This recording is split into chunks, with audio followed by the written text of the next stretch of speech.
Good evening, listeners. I'm told we have lots of people tuned in from across the land and as far as Florida and New York. Welcome. We do thank our guests, leader of the opposition, former President Bharrat Jagdeo, for readily accepting our invitation. Welcome, Mr. Jagdeo. Thank you. So let's get down to the people's business. We're getting ready for the mother of all elections. The next government will be handed the task of charting this country's future, oil future that is. Mr. Jagdeo, Guyana is one of the biggest oil finds. Yet since 2015, we've been deeply worried about what we're getting. We're deeply worried about the local content. We're deeply worried about those 1% and 2% royalties. Is it too late to renegotiate now, Mr. Jagdeo? Well, before I answer that question, let me say that I'm happy to be here. And since this was advertised, there are hundreds of people who've called me and asked why Kaieteur News and why Kaieteur Radio, given our history together. And I've made it clear to them, as I did earlier when we were chatting, is that I believe that politicians should be able to defend their record and they must be able to talk about policy making. And this is what this government has been unable to do and unwilling to do. Their engagement with the media has been limited and at best perfunctory. And therefore, I don't have a problem with being here tonight for all those who I know support me and have expressed some concerns about me being here, because I believe that we have to look to the future, precisely what you were saying. And in the past, tonight I'm ready to answer any issue you have from the past, including the misrepresentation that sometimes the Kaieteur News had of us. I'm prepared to answer that, but you're right that we are at the cusp of transformation, but not everything is automatic, because I've seen from my experience many countries being exactly where we are today. That is a transformational opportunity with this massive find of oil, but they have squandered that opportunity. And we must not take it for given because we have found oil, we are going to be prosperous tomorrow or in the future, because we have just seen the experience around the world.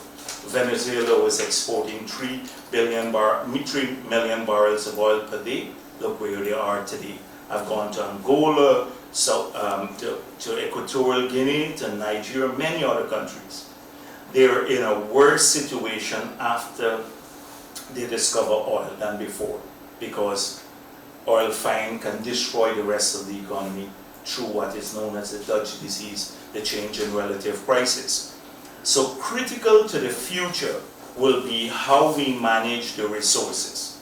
They have to be managed properly, they must not be squandered or stolen, and Guyanese must benefit. Primarily, the bulk of the benefit must flow to our people. And in all three of those areas, we have found the government lacking in its engagement with the oil company, as reflected in the agreements themselves, and then in the architecture to manage the industry, and the experience that we've had with the first 18 million in signing bonus.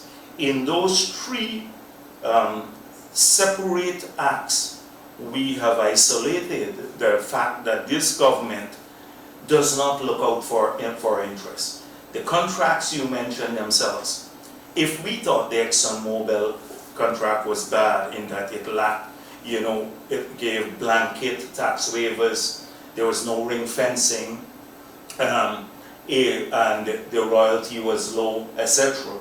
Then the Tullow agreement signed by Trotman was even worse, where it is zero royalty. We had 2% royalty from Exxon Mobil. There is zero royalty in that contract, because the 1% that you refer to is recoverable. Government has to pay the 1% from its stake of profit oil. And so what effectively it is, it's just a 1% advance, and then we will recover it. And then what is even more worrying is that Trotman saying that he was instructed to sign this. Who instructed him? Who can instruct him except the president? So he was instructed to sign this giveaway contract. So that's one in terms of the contract. In terms of the architecture of managing the industry, they hurriedly passed a local, a sovereign wealth fund after the no confidence motion. We've been pushing for this for a long time. It was part of our 2015 manifesto. None of this happened. They hurriedly pushed it together. But if you look at how it is structured, the Minister of Finance is overall in charge of the fund. The operational management of the fund will be done by the central bank, which reports to the minister. The macroeconomic committee is appointed by the minister and chaired by the Ministry of Finance, which will determine how much funds can flow into the budget. And the investment committee is appointed by the minister and chaired by the Ministry of Finance. So all of this, you see exactly, will have political control. I can talk a little bit later about how we intend to safeguard some of these areas, the model we will use. And then the third thing, the signing bonus. Had the civil society not exposed that, this country would not have known that we received 18 million US dollars. In fact, the Minister of Finance lied when he said, we never requested nor did we receive a signing bonus. We made it clear that we intend to criminalize non-disclosure from the oil companies. Within that, the politicians, including ministers, can go to jail for 10 years for not gazetting and notifying Parliament of all the receipts that we have from oil companies. So, and all of these things, on the regulatory body, that is stalled, the Petroleum Commission, and they just replaced this now with a Department of Energy, and the President now is in charge of operational issues.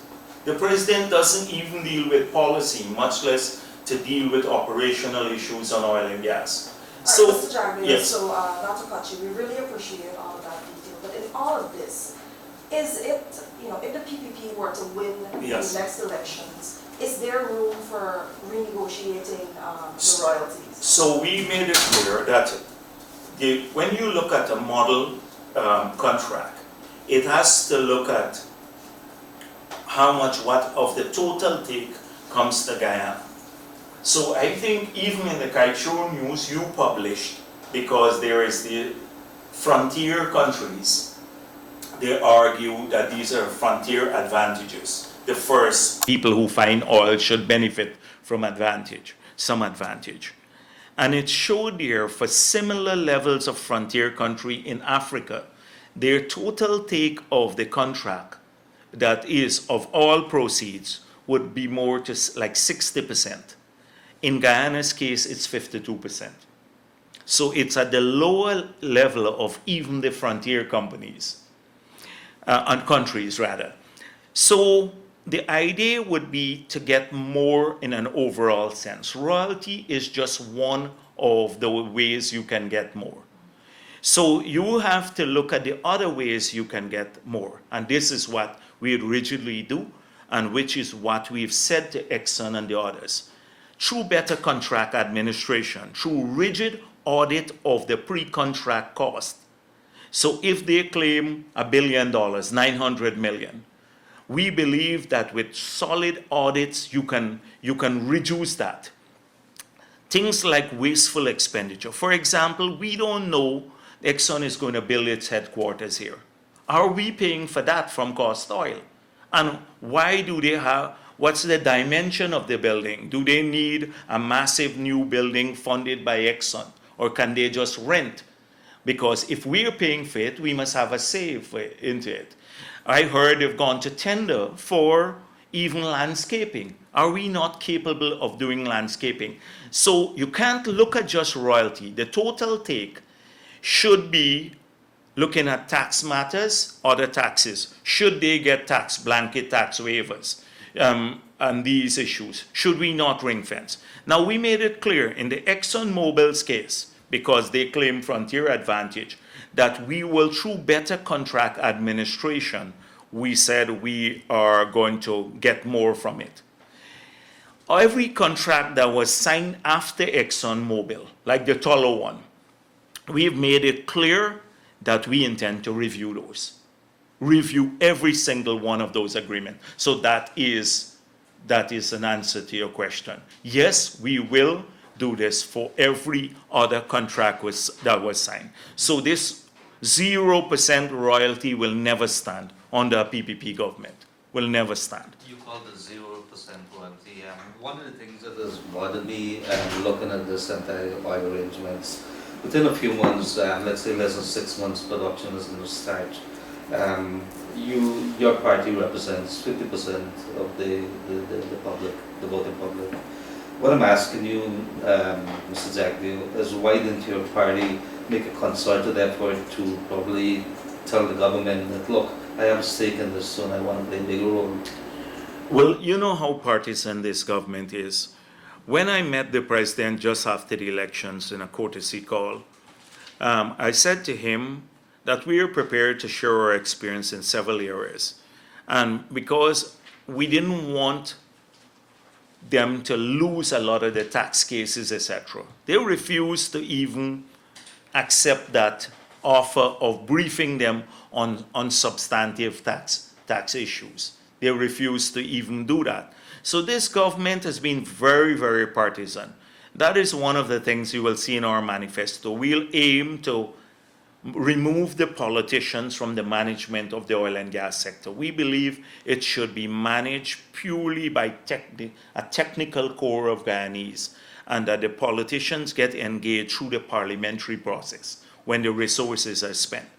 So we sought several times. I met the president once at State House. And I said to him, as a Guyanese, I've been depressed when, this was just after the release of the Exxon contract. I said, for someone who all my life grew up here, fought to change Guyana, when we had nothing, when the debt service alone in 1992 was 153% of revenue. We couldn't even pay our debts. And to struggle over the years without oil money to bring Guyana up to a decent level, to see how in that one contract all the opportunities were squandered. I said to him, it sickened me the whole weekend. And the president said, we'll look into it. Imagine the president, 2 years after the Exxon Mobil contract was signed, he said he hadn't read it as yet. He's still to be briefed. The cabinet is still to be briefed.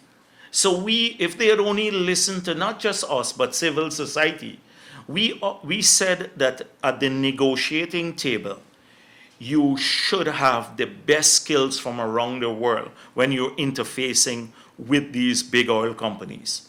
I've been Minister of Finance for several years, and I will not venture into the room to negotiate with Exxon Mobil, much less a mediocre lawyer like Trotman. Much less a mediocre lawyer representing us like Trotman. They should have the best technical skills in the world. You know what I believe happened? Exxon came in with their maximum demand. Our people who represented us walked into the room and agreed. And so they did not represent us. But we said that before, put the best people forward. When the renegotiation was being done, it was not known to anyone. Imagine a year and a half after they signed the contract, the country didn't have the contract. We had to fight to get that contract. We didn't know about the signing bonus. You couldn't even make an input if you don't know about it. Let me be a little more specific, Mr. Jagdeo. At this point in time, when there's no parliament that is being convened, are you prepared to tell the people of Guyana that you're going to call on the president to have talks with him to see how we could put our heads together to see if there's some solutions with regards to oil? No, this president is no longer president. He's caretaker president. You need to mention, and the caretaker means a lot. We don't have a President Granger now. We have caretaker President Granger. The CCJ gave him that label. We ought to have had elections by March 21st. This president is running an illegal, unconstitutional government since March 21st. He's caretaker. He behaves as though he has full powers. But in the eyes of the CCJ, the highest court, the apex court of this country, he's a caretaker president. He's there for one purpose, holding elections, and even that he is frustrating. I want to come So back to I don't want to waste my time. The thing is, let's have early elections and we'll fix this. The PPP will fix all this issue so that our people benefit more from these things. We're not treated as second-class people. So you're saying that as soon as elections are held, that is going to be one of the first priorities? First priorities, we said the entire framework, local content, the regulatory framework, a sovereign wealth fund, auctioning of the blocks, future blocks, everything. The entire architecture for proper management of the resources will be completed within 6 months. Do you think we played into the hands of the oil companies by not dealing with it at the moment? It's not going to go away. They're going to be here a long time. They're not running away next week. And that's why our primary focus should be on the election. With this bunch here, they're compromised. They can't renegotiate anything. Half of the time, they're defending the issues. Which is why within that context, right, what is the possibility of working together to find a solution to this? Is there a way that you can possibly work together with that body to find a solution? Yes, but And in operating in this way, are we placing ourselves as a nation at a disadvantage? it seems as though to be responsible is only the responsibility, for want of a better word, of the opposition. This government that leads now is squandering and has no intention to meet, to talk about this, nor to respect our Constitution. If you can't respect the Constitution, how would you respect the opposition? How would you respect any Guyanese when the Constitution is the primary law of this country? You're asking us to meet with people who believe that they can just be feted by oil companies and receive all kinds of support, etc. I saw recently the oil companies going to Canada with them to tell people in Canada how many jobs we're getting in Guyana. Doing a PR job for them. That is what they're doing. They're not interested in hardcore policy. If they were, Granger would have never put a mediocre person or a person who has no knowledge of the sector to head the energy department. All right, so the reason we can't work together, the PPP cannot work together with that particular group going forward is because of their own characteristics. Now, No, you don't characterize how I said. I said in this period, nothing is going to run away. Right now, we should have elections in 3 months, Right. where everyone should be in campaign mode now. The oil companies are not going to leave. The agreement will not disappear. When we move forward in the future, I'm sure there are opportunities in the post-election period to work together. We have said this. I publicly said that there has to be a space for the opposition. There has to be a space for the PNC in any government that the PPP has, because they're part of the stakeholders in this country. But what you seem to want me to think is forget the Constitution, forget constitutional compliance. Let us run after them now, sit down and have a nice merry-go at what oil contracts. That's not our business now. They have already shown that they're too compromised to be worked with in this sector now. They're selling out our country with no even in any manner where with impunity. They're not even regretful of it. So They're not even regretful. partnership right now is not possible. Possible over those issues. Right. But in the post-election period, yes, definitely. All right. So you've been very clear in your last press conference that, listen, the stopping of house to house is a good thing. You've also raised your concerns about the merging of the sets of data. So given all of this, when do you think we're actually going to have elections in Guyana? I'm asking you. I'm hoping long before the end of the year. It is still possible because it's today's meeting that they had. Their commissioners went there again and made a proposal to go to next year. And the Secretariat of Chicom presented a proposal, from what I'm told, that will end in March next year. The Secretariat seems to be compromised, working in cahoots with the APNU commissioners to just delay the process moving forward. And that is our problem. So it's like pulling teeth to get people to do what they should do and to comply with the Just Constitution. before we head off to our first break, I want to ask you this.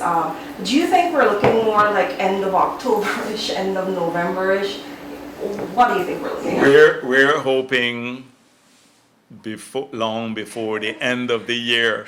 We're in campaign mode now. People are tired across this country of the prevarication. People's businesses are on hold, their lives on the whole, while this bunch here that we have in government busy fat-fouling themselves, you know the word, fat-fouling themselves, and they got the commissioners at Chicom trying to prevent elections being held. And I think they see the writing on the wall. We'll keep pushing for elections as soon as possible. You're not pinning me down to exact date because I don't know, but we're working hard. But you're right that we managed to fight off a big threat to Guyanese people, not PPP people, APNU people too. They were going to remove thousands of people's names from the database, people who had voted before in this exercise, and that was stopped.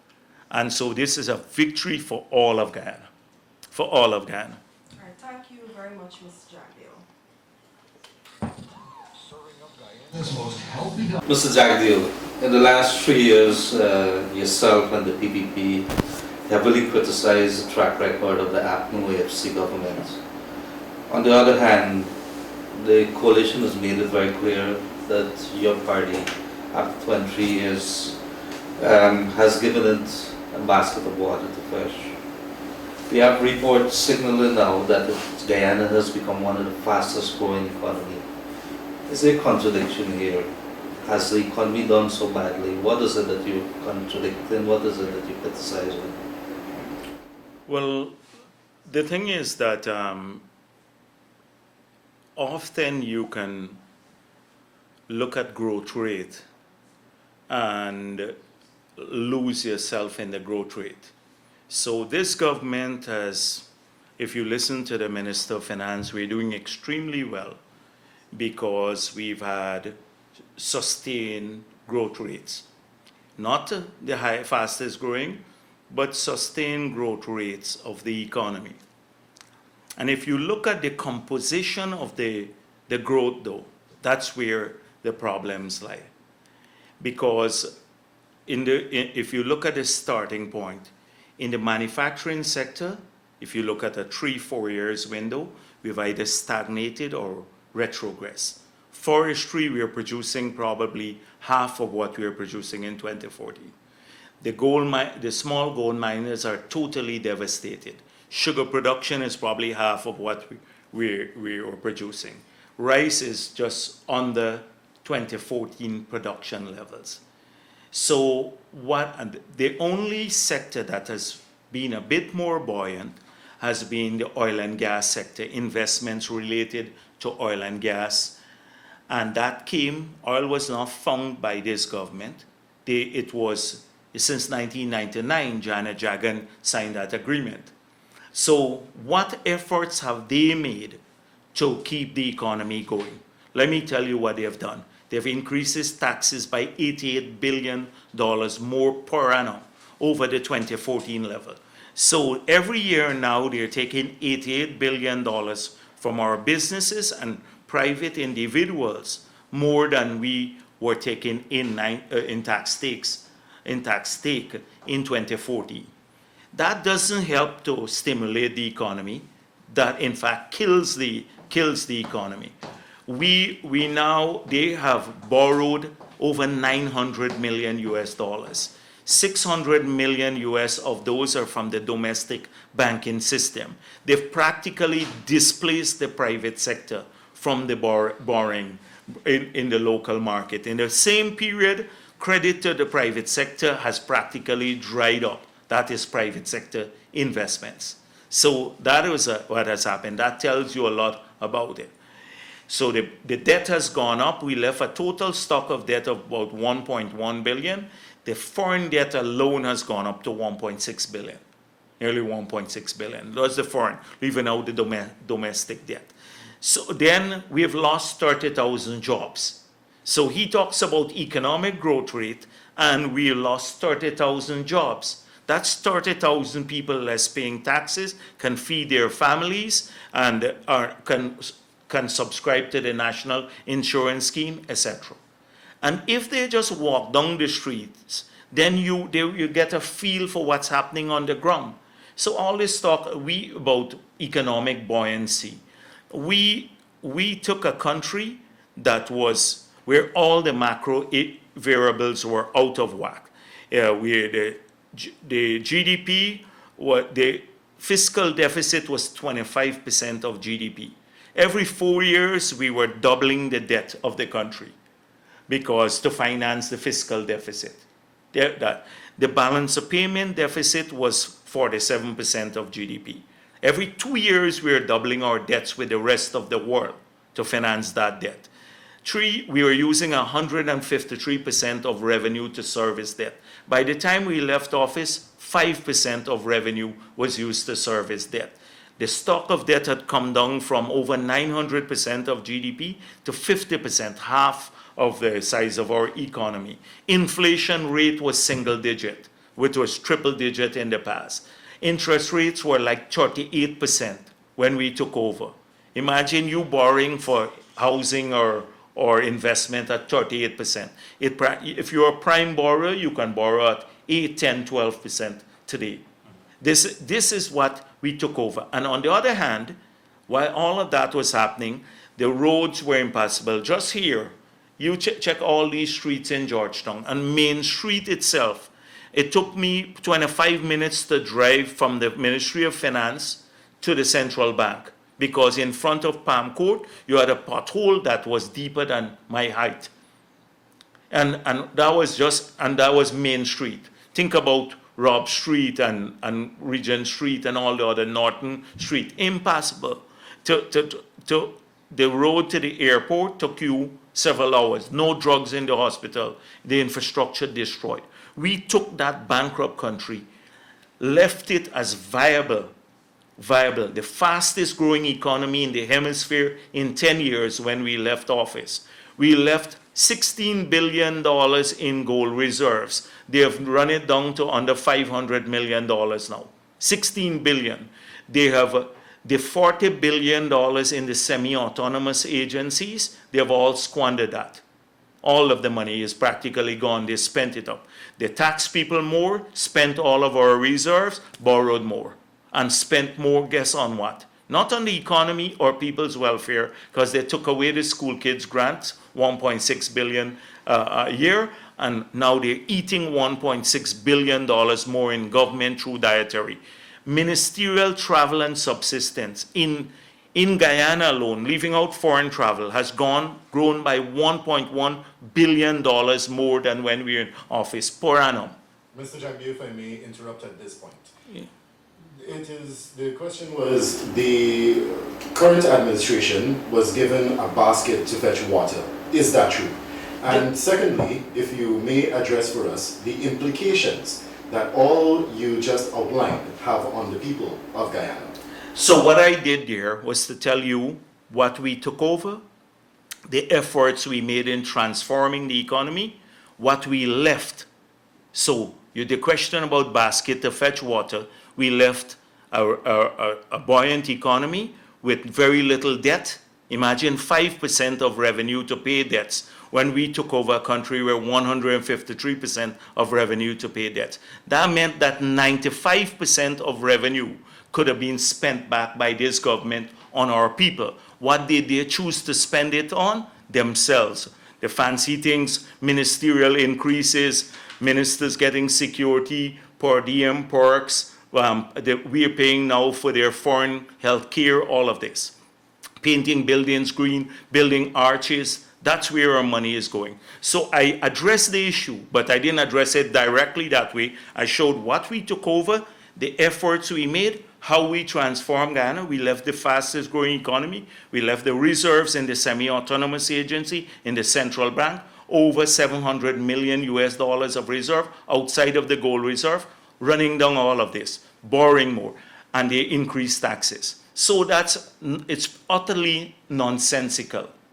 And then their way of measuring progress is, oh, look at the growth rate.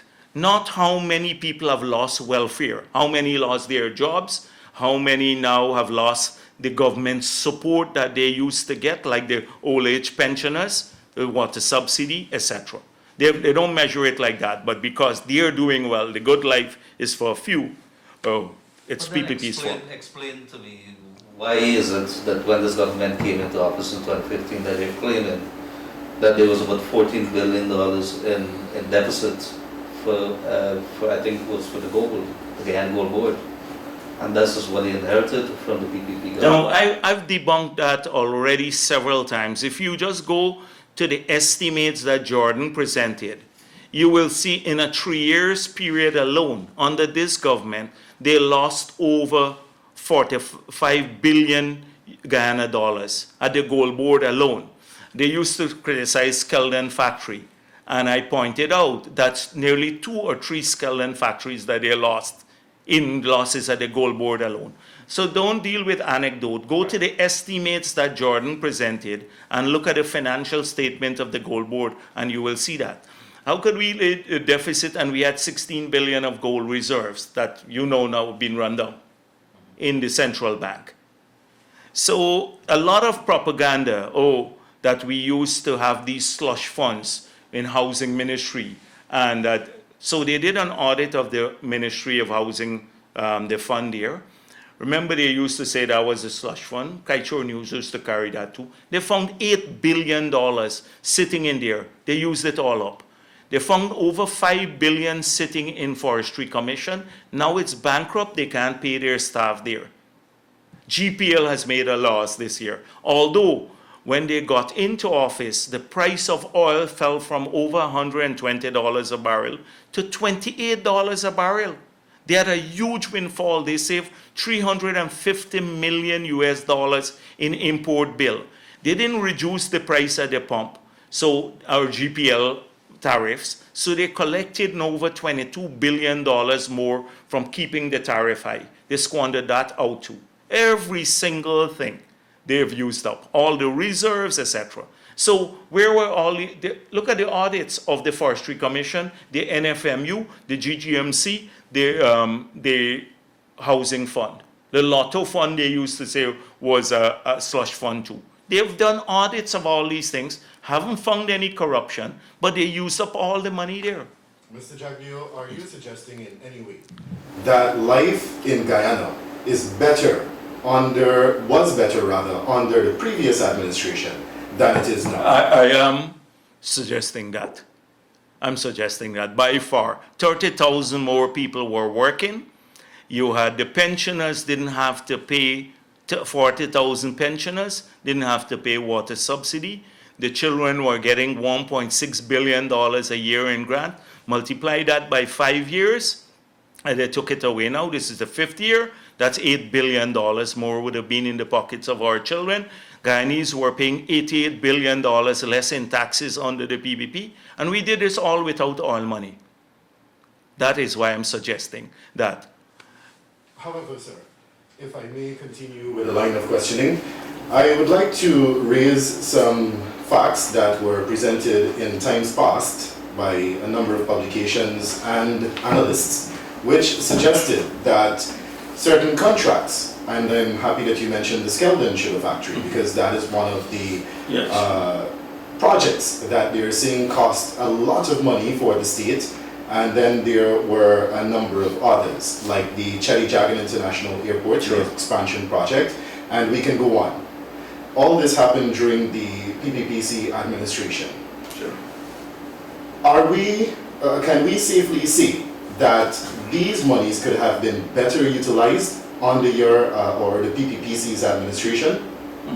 It's interesting that you mentioned this, and I think Gildari, you got the reinforcements have come in now. So, but it's good that you raised this, because a part of the misinformation has been done partly by Kaieteur News. And so let us look at Kelvin. Until now, they keep saying there was no feasibility study done.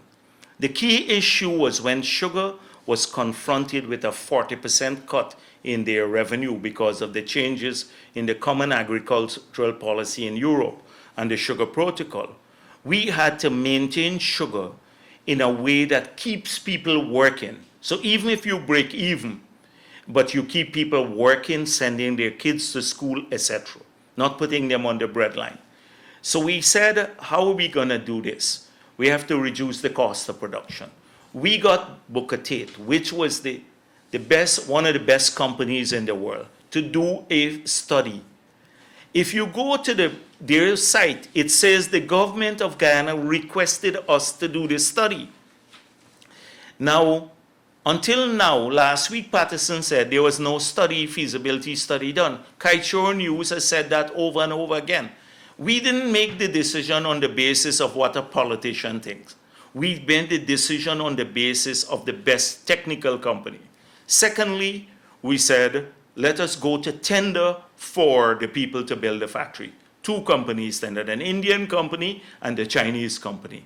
The board of directors, along with technical, Gaisuko was chairing Kaieteur was chairing the board at that time. They decided who should build the factory.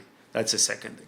We then hire a special unit and paid them nearly $4 million from Kaieteur again to oversee the construction to ensure that the Chinese company built according to specification. This company, the Chinese company, on the design several things like the punt loader and all of these things. We had issues. We sued the company, the Kaieteur, because we argued that they were managing the board and we were paying them as project managers. They went to court. We lost the case when this government took over and the matter was settled. They didn't pursue it. I believe we could have won. So one thing was clear, is that throughout it all, we used the best technical skills to not only do the feasibility study, but also to oversee the contract. It's a fact that the design had issues, but it's still rectifiable. It's rectifiable. Clive Thomas himself said, from the cogeneration that we put in there was enough to earn Skeldon billions of dollars, because it was not just the sugar there, but the cogeneration facility and also the Wrtsil units we put as backup that started supplying Barbies at subsidized rates to GPL for the whole power grid in Barbies. That is what Skeldon was doing. So when you look at the, say, $4 or $5 billion of help that we gave to sugar, when you look at it, that's why I always say the balance sheet, and what we lost from NIS payments, what we lost from tax payments from the sugar workers, what we now have to spend on drainage and irrigation because of those closed estates, because somebody has to do the drainage, it's close to the $5 billion. So it would have been better to keep sugar going and keep 7,000 people working. So we can defend our record, the best technical skills. Now, if projects fail after you hire the technical people, we ultimately take the blame. But you had no political interference in the whole technical project. That was one, Skeldon. And they keep saying $250 million. The entire thing was $100 million, $120 million, and that included the cogen and everything else. Kaieteur News keeps saying this. One time Granger was honest enough, and then they went back to $250 million when he addressed the parliament, and he gave the correct figure, $100 million. So I'm pointing out, in just the gold board alone, this government has lost in the first year nearly 3 Skeldon factories, and we don't pay attention to that. That's money because of incompetence they've lost. And Skeldon factory is still there, and Nagamutu son-in-law was trying to sell it off and stuff like that. Still very valuable. It can produce enough power for the whole of Barbies. The factory is there. At least we have something to show for it. The airport. When we awarded that contract, it was a design-build contract. everybody said the cost is inflated. You know, somebody must be getting a kickback, etc. Now they're saying, this, the same people who were saying that it's corrupt, including Kaieteur, now saying that it was underestimated, that we were trying to rip off the contractors.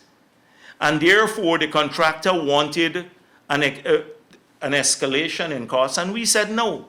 You have, this is your contract, it's a fixed price contract, you have to build, you have to deliver what you signed to. So what they've done to get the contractor, they can't pay more money, so to help the contractor, they've reduced the scope of the project by nearly $30 million US. So the project had an entirely new terminal building. We were supposed to pull down the old terminal building and build a spanking new one. We were supposed to have an apron with 8 standing aircrafts at any time, with 8 air bridges to these aircrafts. That's not there any longer. The only thing is the runway, we're getting the length of the runway, but even that has problems now with how it's constructed. So that project that they used to complain about, it was corrupt, now they've altered it. And I'm sure that is somebody getting kickback now. Now they're getting the kickback. Look at the Marriott. We got pilloried for the Marriott. Kaieteur used to say it's Jagdeo's secret project, although Adam Harris was there the day when we turned the sod with the Marriott people and he was eating a big plate of food. Right? So them, yes, no, but I'm There's been a constant crossfire, so clearly there's been a constant crossfire. No. Misrepresentation. No, I'm not talking about just. No, let me finish. Yeah, go on. So here's what's been happening, right? So we've had accusations coming from everywhere and everyone about misuse of funds, squandering, however we may describe it, right? But there have been a crossfire of accusations. So my question to you is, if the PPP were to win the next elections, what would a PPP government do to ensure that there's greater accountability, greater transparency? How do we address these things? Sure, no, but let me complete my thought, because if we're going to fix a problem, we also have to see what the facts are. So already the PPP was accused of the Marriott no feasibility study. We can show you 2 feasibility studies, that's in the newspaper, that it was a secret project, that it was corrupt. Today, if we hadn't built the Marriott, imagine what would have happened now. And now it's one of the most profitable Marriotts in this hemisphere, in the hemisphere. That is the vision. The Hope Canal was supposed to be another corrupt PPP project. Had we not had the Hope Canal to remove the water from the Conservancy, the whole Georgetown would have been threatened, all the other places. This government came in, 2 weeks after they opened the Hope Canal, we didn't hear about corruption anymore. So that's fine for your opponents to make the charges. My problem is when a newspaper takes this without doing the proper investigation and repeats it. And you're from TIGI, I didn't know that, but TIGI too.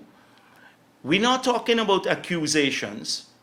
It seems as though we have double standards. Every week we used to see some statement from TIGI on these things without verification. Now they've gone silent, the whole civil society. So let me give you some examples where we don't want accusation. Right. No, but please, could you not? Yes, I'm going to come to solution, but we need courageous people to call a spade before we look for solution, including civil society. So if you are a civil society institution, how does government build? No. But you know, yes, okay. We will come to, I'll give you a chance. I'll explain that. But if you, TIGI, an institute dedicated to transparency, should also expose excesses. And so let me give you not just accusations on both sides. We had accusation against us without no substantive. So we've had a public procurement investigation. Not an accusation by the PPP, a constitutional body that says the 605 million contract given out by Valder Lawrence was illegal. That's not PPP accusing it. What has happened? It just got swept under. Nobody got penalized for it, etc. The same Public Procurement Commission did an investigation of the Harbor Bridge, the contract for the feasibility study, said the minister took an unsolicited proposal to cabinet. Cabinet illegally awarded the contract. They don't have powers of award of contract. We in the PPP took that away from the cabinet. He then went and took money from the Harbor Bridge Board without the board knowing it, the agency, the corporation, and took more money than the contract says. And until now, there's nothing from civil society, with no penalty. We've seen GPL award 2 contracts without a board at $5 million above the next closest bid. That's not PPP accusation. We've seen a minister awarding several contracts. We have the details within her ministry. This is not PPP accusation. The fact, the Auditor General said 600 million in vouchers are missing from the Durban Park project. This is, so when are we going to have the courage in other organizations? Why does it have to be the PPP alone? Because it looks like political every time we mention this. But where are the civil society organizations? Where is the newspaper now? You brought us beautifully to the So now let me tell you what. So how do we build the So let me tell you what What's institutions. the solution? The solutions have been. You've listed several examples. So. You've listed several examples, right? Sorry. Yes. All right, so let me come to the Those are solution. factual. So what would a PPP government do to ensure that there's a system in place which ensures these things can't happen? There are checks and balances in place. But, yes, what so it's not, we spent 20 years building systems. It is compliance with the system. You don't think that the president knew that for 25 years, you had to go through a consensual process for the appointment of the chairman of Chicom? He knew it. That was what the practice. That's enshrined in our constitution. He then went and unilaterally appointed the chairman of Chicom. 2, the Integrity Commission, which we started from 2000, the year 2000, when I was president. I became president in 1999. Every single year we have submitted our statements to the Integrity Commission. You can go to jail for false declaration or non-declaration. What happened? They complained about that all the time. We went to Parliament with a motion to make public our declarations to the Integrity Commission. Everybody should do that. They voted against it. They not only didn't do that for 3 years, they dismantled the Secretariat of the Integrity Commission for 3 years. So we have a 3 years gap. Now, this is the 5th year of the government. Most of their MPs never submitted for the first 3 years. So we don't have a baseline on wealth on which to assess them in government. And then the president has not submitted once his statements to the Integrity Commission. Yet he gets a free pass as Mr. Clean. And he has not submitted one. So we built a system. I must correct you on that note, sir. They were flagged. If I may bring this to your attention, several public officials were flagged for non-declaration to the Integrity Commission. So I'm talking about constitutional compliance now. So you have a system. She's saying, what system would we use? But the system is there, but they refuse to comply with it. And we complied from 2000 to 2014. Every year, we submitted our statements. So you're saying that these systems that are there, if followed, because there are enough to ensure... No, because we have gone into, there's a mode of fear. Entire civil society, people who were vocal in 2014, etc., have gone quiet. They're scared of APNU. They're scared to even make statements. Look at the Catholic Church. Everybody was talking about prorogation of Parliament. Now we have an unconstitutional government and they're quiet. Everybody is quiet because they're fearful. When a society starts being fearful and its civil society start doing that, then you slide into excesses. And when the media houses start becoming fearful of being harassed, when the the media houses were criticizing the PPP. Nobody had any fear in the middle of the night that we'd send somebody after them, regardless of how much they criticize us. But that fear started creeping in. And this is why, look at the procurement laws. We passed one of the most comprehensive procurement law. They have violated it all the time. They increased the limits. This year, Patterson's ministry gave out over $700 million in contract in his raised limits without going to any tender. But how do we ensure that public officials are adhering to a certain code?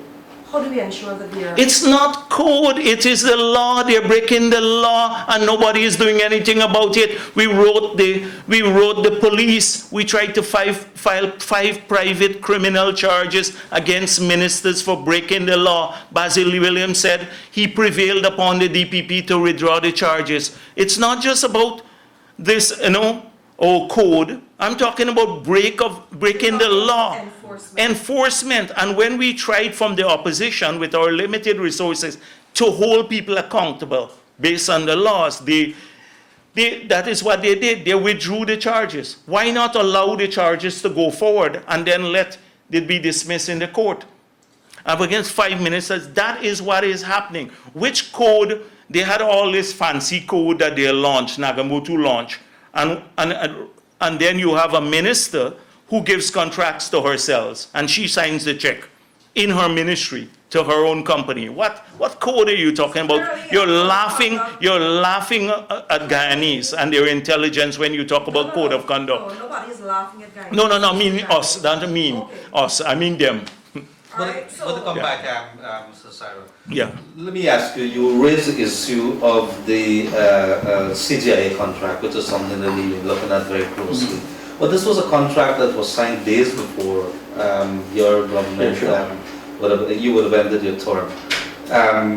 And this never went to anywhere. It was solicited? How would you describe it? The thing is that for almost 2 years prior to that, there was work on this. It was a design build contract and had all the geotechnical work had to be done to come up with the price. That's why we are saying all the risk, it was a fixed price contract, had to be borne by the contractor because they did the geotechnical surveys, the design, etc. So you can't come at the end and in a fixed price contract claim escalation, because for 2 years prior to that they were working on the boreholes and the design of the building and everything else. So that is. Minister Patterson has said very clearly. You still believe anything Patterson says? Well, I'll have to just say what he said. He said that there's no indications that there were any studies. Patterson said that exactly about the Barbies River Bridge. We showed several feasibility studies. I don't know if you remember. I have 2,000 pages of studies. I can tell you the name of the contractor, Louis Berger, that did that feasibility study, over $1.1 million. They examined 5 locations and the feasibility study. He said there was none. He said there was none for these. Remember in the parliament, and we took the next day all the feasibility studies and asked him to apologize. Up to now, he has not apologized. This is the kind of people you're talking about. And so he continues to lie. Every time he's exposed what the wickedness he's been doing, then he comes up with these things. Oh, no feasibility study. No feasibility. He did a feasibility study, and you see the result of it. You also spoke about the Damar Harbor Bridge, trying to land the bridge on Stanley Ming's land, twist it like this to land it on Stanley Ming's land. You also spoke about the 4 estates that were closed. We have about 7,000 workers. Could you say, Mr. Jagdeo, let's assume that the PPP gets back into government, that you're going to push for the 4 estates to be open, and how that is going to happen? So the thing is that this one thing about the People's Progressive Party, before we make a promise, we look at the numbers.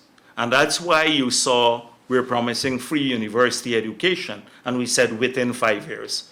We have costed and done a program as to the flows of revenue, oil money, etc., and to see that the promises are realistic. We could have done like what they said, oh, we're starting it from year 1, all these wild promises. So we have looked at the cost, the same things now that we're talking about. When we look at the cost of closure versus the cost of keeping the sugar industry open and the jobs, etc., you're probably breaking even because the cost of closure was high in terms of the continued maintenance, etc.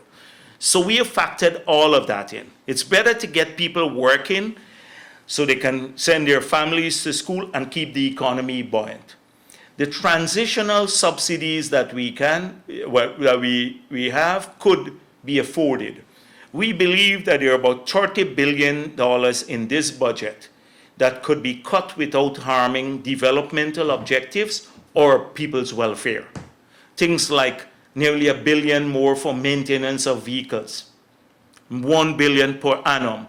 I told you about 1.1 billion increase in local travel for ministers. That could go immediately. You save nearly $1 billion for this ministerial travel, etc. All these ministers were there. Imagine under the PP, a minister had a driver and a car. Now a minister has a driver, a security. Look at Granger's siren, this big thing. He goes with a convoy of 7 persons, including outrider. I've been president for 12 years.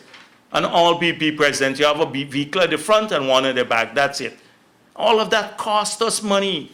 And billions going into the rental of buildings for government has gone up by 800 million a year. So imagine just those 4 items can keep the sugar industry and return jobs to 11,000 people, just by cutting the fat. I ran presume we headed into ad break very shortly, but I want to ask you this, Mr. Jagdeo. On December the 12th. No, but you got my point about how we reorient expenditure to productive use rather than fetting ministers up and the cronies.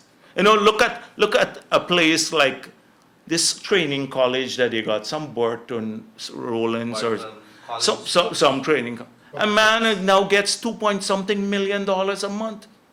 Like, that's what their earnings are. They have a slew of these advisors, useless people at Sarah, etc. I thought they were going after people who had over 10 million US abroad. Remember one time they said that? Now it's a bunch of fossils there earning nearly $1 million a month, costing us nearly $500 million a year for doing nothing. If they were even recovering something, you'd say at least they recover a bit of stuff, getting back Jagdeo property or something like that. I don't know. You know, they're ridiculous. But before we head into ad break, I want to ask you a question, Mr. Jagdeo. On December the 21st, there was a historic no confidence vote in the National Assembly. Did the PBB, I need to ask you this for the records, did the PBB pay Chandas or had knowledge or made any arrangements with regards to that no confidence vote? No, we never paid Chandas, not a cent.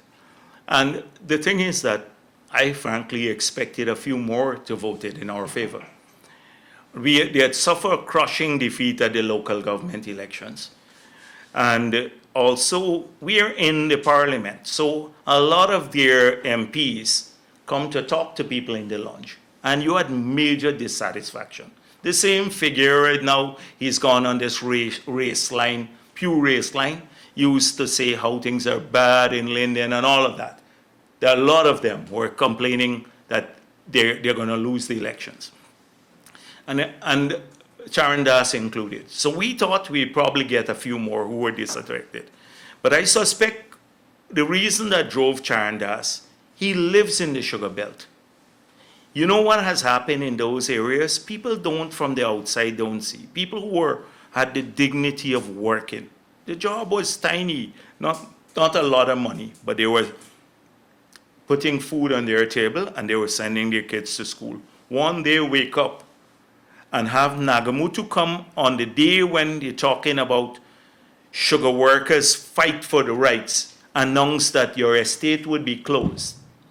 Just like that. And then you can't even get your severance. You have to fight for it. And the minister said, we can't give them all the money because they're going to spend it out. And guess how much money it was? On average, 500,000 Guyana dollars after 20-something years service. And then can't find food. You don't have the money now because no social safety net. Can't send your children to school when they come and ask their fathers there. And you can imagine the trauma of that. People don't see that, the grief and the pain. People who are working all their lives hard to make a living. And they took that away from them, the dignity of work. And so that must have affected him, because he comes from the sugar belt. He used to pay domino by the roadside. All the sugar workers, when they pass, before 2015, used to say to them, 20% increase in wages and salaries you all gonna get if you vote for us. That was the word on the ground, they said. What they did, no 20%, 7,000 lost their jobs. They haven't gotten a salary increase up to now. All the remaining sugar workers, 0 in 5 years. They took away the annual production incentive that had been there for 67 years, even since Barnum time. Took all of that away. So I don't want to, Charandas, I believe, didn't need any nudging from the PPP. Must have seen that on the ground, the hardships of what he helped to bring on, because he probably believed in the promises too that they made to people, like many others. I don't blame many APNU supporters or people who crossed because they were promised, like the rice farmers, $9,000 a bag for paddy. I saw one of the men who promised $9,000 a bag for paddy, now paying $2,500. I saw his board. He put it up now in this crop that is for grade A paddy, and less than what they were getting in 2014. After they led an assault, increased land charges, took away, put a tax on machinery and equipment, on inputs, not only for rice, but for the mining sector and the forestry people. Look at what Granger now, for several years, the miners are trying to meet him, snub them totally. Now, next week, he's hosting a luncheon that we're paying for the miners at State House. And now he would go and make a new set of promises and ask them for campaign donation. After snubbing them all the years, practically devastated the industry. They increased the 2% final tax to 28%. We had to fight to get it down back. Then they increased it on a sliding scale up to 3.5%. The miners have to pay to sell their gold. They now have, they increased the tributous tax from 10% to 20%. 100% increase, we had to fight that down. Again, all of these things, they haven't done anything on the roads. And now they're going back to people. So I don't believe Charandas needed much encouragement from the PPP. He must have seen the hardships that they have brought on. You should go to the Amerindian communities. Go to Kwakwania Raichuni, which supported APNU. It's not about just race. It's not one group of people suffering. Everybody, regardless of who they voted for. So, Mr. Jagdeo, one of the things that we will hear complaints and you see a lot of comments on over the years is that we have half and half of the population goes one way or the other. And there might be this year, for the first 5 years, you might have the PPP, and then the next year you might have an APNU or AFC coalition. Let's assume that the PPP goes back into power. Would you push for your party to have shared governance? And what is your take on what is shared governance? Does that include, maybe let's give the other side a few ministerial positions? So for years now, since I think in the early 2000s, I launched a paper at the State House. It's called Working Together for Inclusive Governance. And part of what I suggested was that we start building trust. The key thing working in a cabinet is to have trust, because you can't work together unless you trust each other in the cabinet. So the constitutional changes that we put in place were very extensive to give a voice to the opposition. So that is why we put in place the 4 standing committees of Parliament, and we agreed to rotate the chairperson so that ministers can be summoned to Parliament to be accountable for their policies. They are the social services, natural resources, foreign affairs, and economic services, their committee of Parliament. That was one feature. We then put in place the 5 Rights Commission. And these commissions, you have to have 2/3 support to sit on one of these commissions. It means bipartisan support in the Parliament, and many of these commissions have powers of sanction over the executive. So the Ethnic Relations Commission can bar a political party from contesting the elections if that political party uses people's race as a mobilizing tool. They have that power, and we put that in the Constitution, gave them that power. Then we put in place the Procurement Commission. Then we got the 4 service commissions, the Teaching Service, Police Service Commission, the Judicial Service, and the Public Service. We got a greater parliamentary rather than presidential input into the commissions in the Constitution reform. Parliamentary management itself, prior to the constitutional changes that I signed into law, were where you had the party in government used to control everything in Parliament. We replaced that with 5 on each side, chaired by the Speaker, a management committee. So I can go through about 10 other features of the Constitution that was designed to create a bipartisan working together legislature.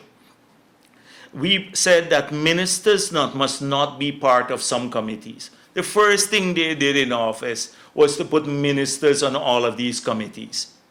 Secondly, in the first country in probably the whole Commonwealth anywhere, that we have a minister, Valda Lawrence, on the Public Accounts Committee. First time that this has happened. We even in the Constitution changed the reporting relationship of the Auditor General, not to the Minister of Finance, but to the Public Accounts Committee chaired by the opposition at that time, the PNC. So the Auditor General was reporting to that group. There were far-reaching changes in the Constitution designed to create, at the legislative level, a more working together. But at the executive level, we said, why not work together at this level to build the trust necessary so you can move swiftly into that process? We are still open. You heard me say this at Babuja, and the PP would have to find ways of including. PNC has a base. You have to find a way. The oil and gas sector must be done in a non-political, non-partisan way. And all of these features, you have to include everyone. But I can't tell you what the exact model would be, because that should be part of the engagements and part of the constitutional reform. So we do feel that there are lots of areas in the Constitution we would like to see changed in the rights agenda in terms of the language that can be exploited by like the president because he claims ambiguity in the language. Several things about governance, about the model at Chicom, but we also believe that the Constitution doesn't belong to any party. And we see some of the smaller parties saying, oh, we want to do that. The Constitution belongs to the people. And before the last constitutional change, the approach we used was 5 from government, 5 from the opposition, and 10 from civil society. And they held numerous meetings across Guyana and public hearings, and out of that emerged the constitutional change. In this manifesto, that's what we are promising. We know the areas, but we're not arrogantly like the other parties suggesting what should happen. We are suggesting a process. So bottom line is, you haven't closed, you're not going to close the door? No, we're not closing the door on anything for the future. Mr. Jagdeo, because I'm not in the frame on the Facebook Live, I would just like to remind persons that my name is Wendell Patrick. Okay, all right, sorry. Because they're saying they don't know who the third is. Okay, all right. Okay. Now, Mr. Jagdeo, a question I'd like to pose to you. In 2015, when the government the PPPC government was removed from office, a lot of young persons, studies show that they did not vote in favor of the PPPC, but in favor of the current administration. One of the things that was generated during that period is the rhetoric of the party, your party, sir. That is, bringing up old issues and the likes. Now, the question I'd like to pose to you, what exactly will the PPPC do differently for this upcoming election? How exactly do you plan on reaching out to especially the majority, your younger population? And some facts I'd like to paint for a backdrop to that question is some things that also happened under the tenure of the PPPC. Sure. The likes of, and I believe this is something that Gildari perhaps would have asked sometime or the other, it is being reported, or it is being touted by some sections that the party, your party, was responsible for some extrajudicial killings Yes. of a number of blacks.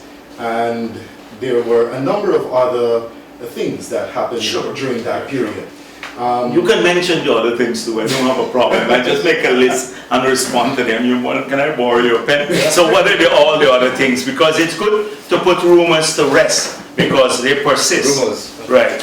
All right. So we're talking about the extrajudicial killings that is being touted in the Yeah, public. sure, yeah. All right. We're talking also about corruption, rampant corruption, which you were called out for, and your party on numerous occasions. We're also talking about the divide or the barrier that existed between the younger population and the party, that is the PPPC. So how exactly do you plan on bridging that gap with your younger population? Sure. And after you have answered that, we'd like for you to see what the PPPC plans to do differently than what has been done in the past. Yes. So let me start with the last one first.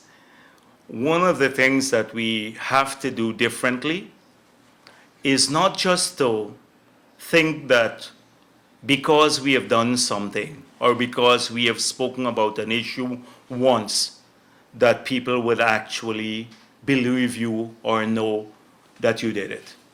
And so one of the things that we will do in the future is aggressively, anytime there are attempts to mischaracterize the PPP, we'll aggressively ensure that we correct this. And this is what APNU has strived on for a very long time. By historically, since the Chedi Jagan days, painted the PPP as an Indian party. When you look, it's true that we get the bulk of our support from Indo-Guyanese and Amerindians. But through the stereotyping of the PPP, through active stereotyping and whisper campaigns on the ground, not sometimes overt campaign, but the whisper campaigns. It has started again now with Felix and James Bond going around talking about the PPP on the ground. That they kept Afro-Guyanese from us. And those who joined us were constantly seen as, they call them things like dogs, etc. Them the nastiest, vilest things to keep others away, to intimidate. So that is one thing we will do now and in the future. So I went to some communities, like I was in Sophia one night, late in the night, 9 o'clock, and people were 40, 50 people there. And I was explaining on corruption and what we stand for, the party, how we were formed out of the struggle for independence.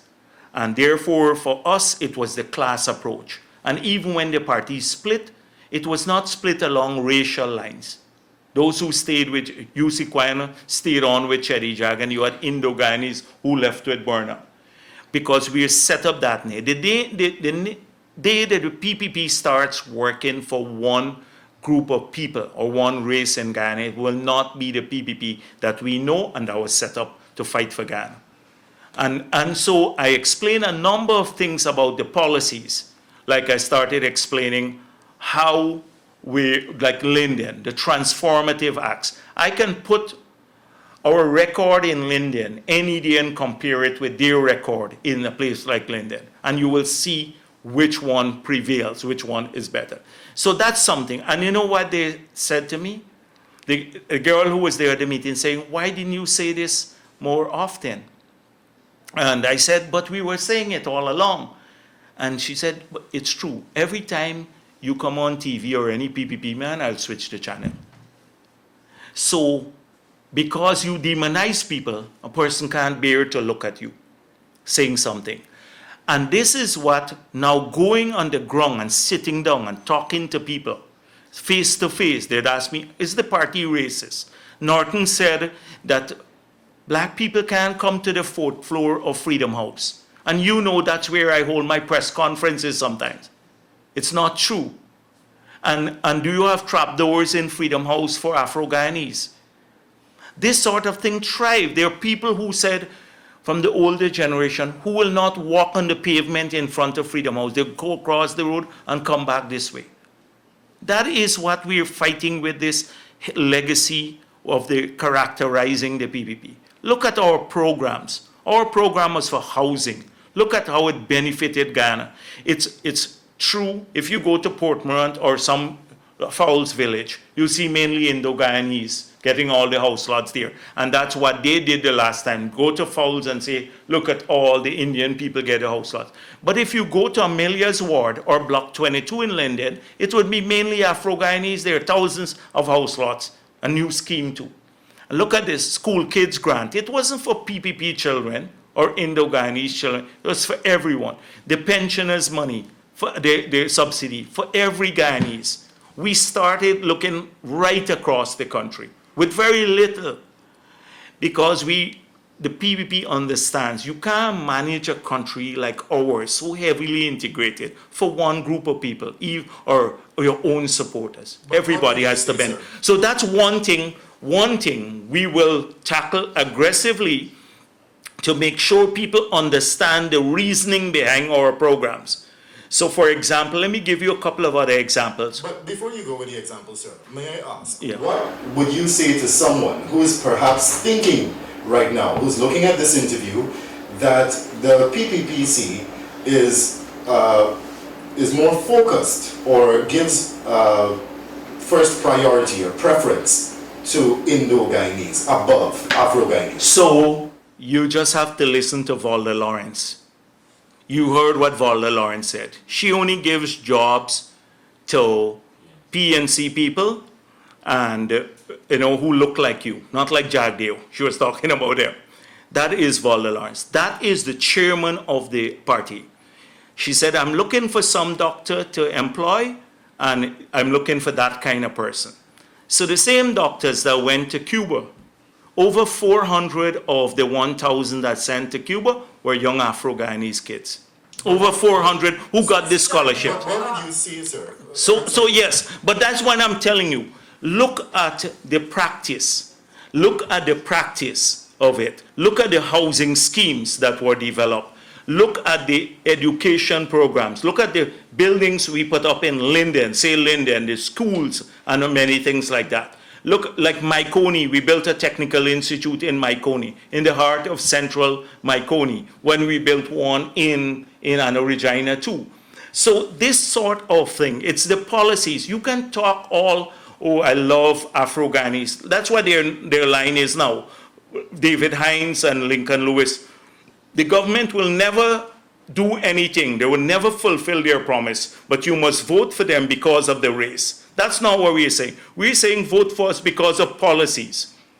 I'm saying to anybody who's sitting on the fence, look at the difference in our policies, and then you can make an easy determination when you look at policies and who is committed to defending the interests of Ghana. So let me come to the issue. So we will focus more on our policies.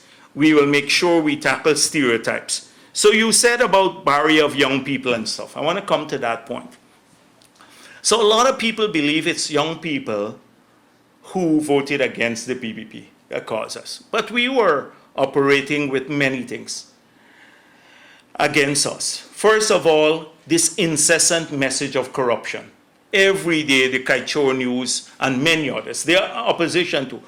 In their manifesto, the PNC put that we were losing 28 to 35 billion dollars a year through procurement fraud. Gulsaran said it.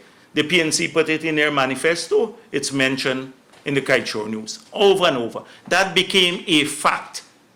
It became a fact, although it's totally untrue. So now I'm asking Gulsaran, the same Gulsaran, to say, tell us which projects.